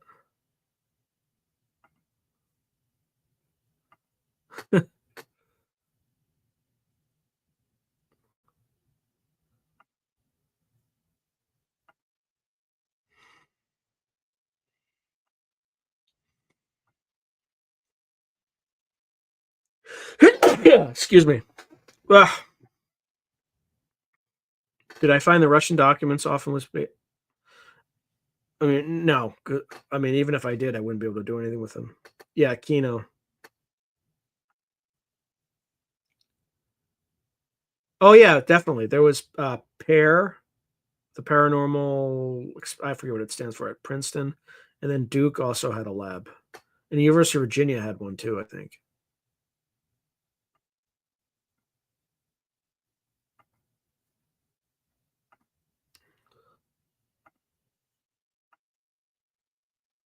Yeah, that's what it. Yeah, that's what I just. There were 149 sub projects. Yeah, and probably a lot of them weren't revealed.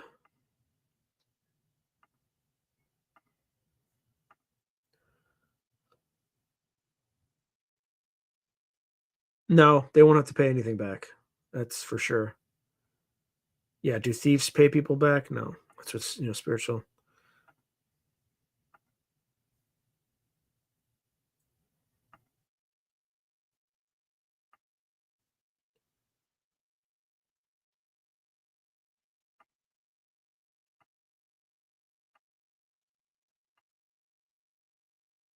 Oh, they're definitely going to be doing a digital currency. That's definitely coming.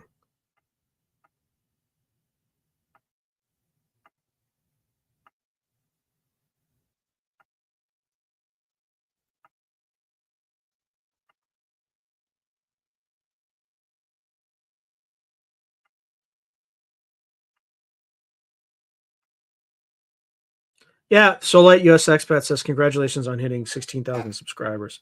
Yeah, I appreciate that. I hit it fast too because I said like the when your views triple, your new and for new subscribers watching, thank you for subscribing. Just make sure you check periodically to make sure that your YouTube doesn't unsubscribe you. That's a thing on my channel, by the way.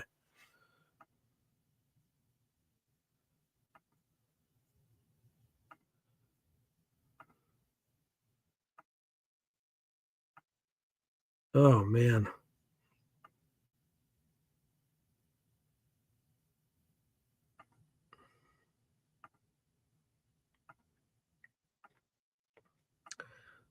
But how many? How many things are there?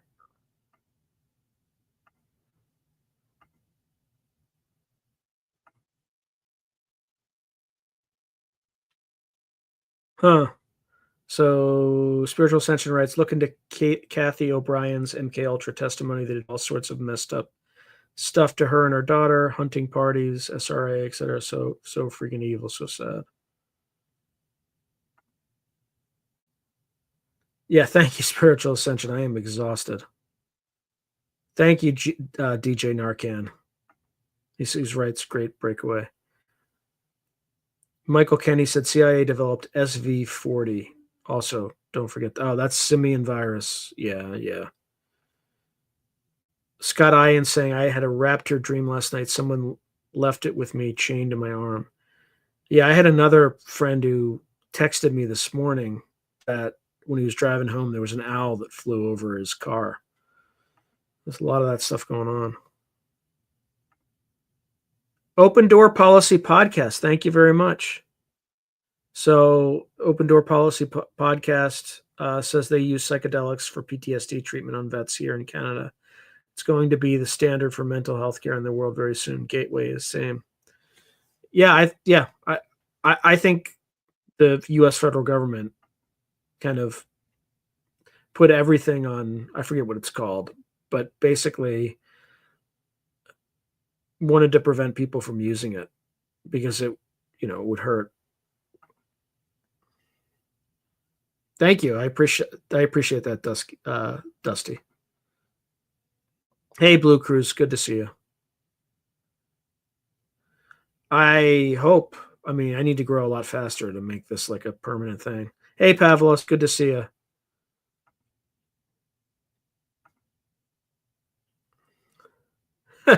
Yeah, the previous one was, I kind of when I created the podcast, I kind of just wanted to get it done. Wanted to get it out there. And now that I've had time to like adapt it and improve it and all that stuff.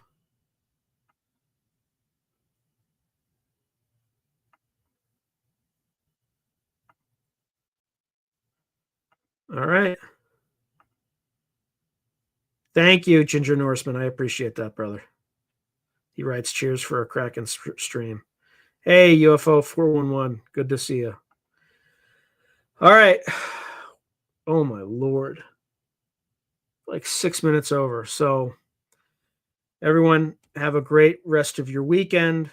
God bless you all, and have a fantastic next week. Thank you for listening. Thank you for subscribing. I appreciate you. And until then, I got 2 episodes coming next week, and then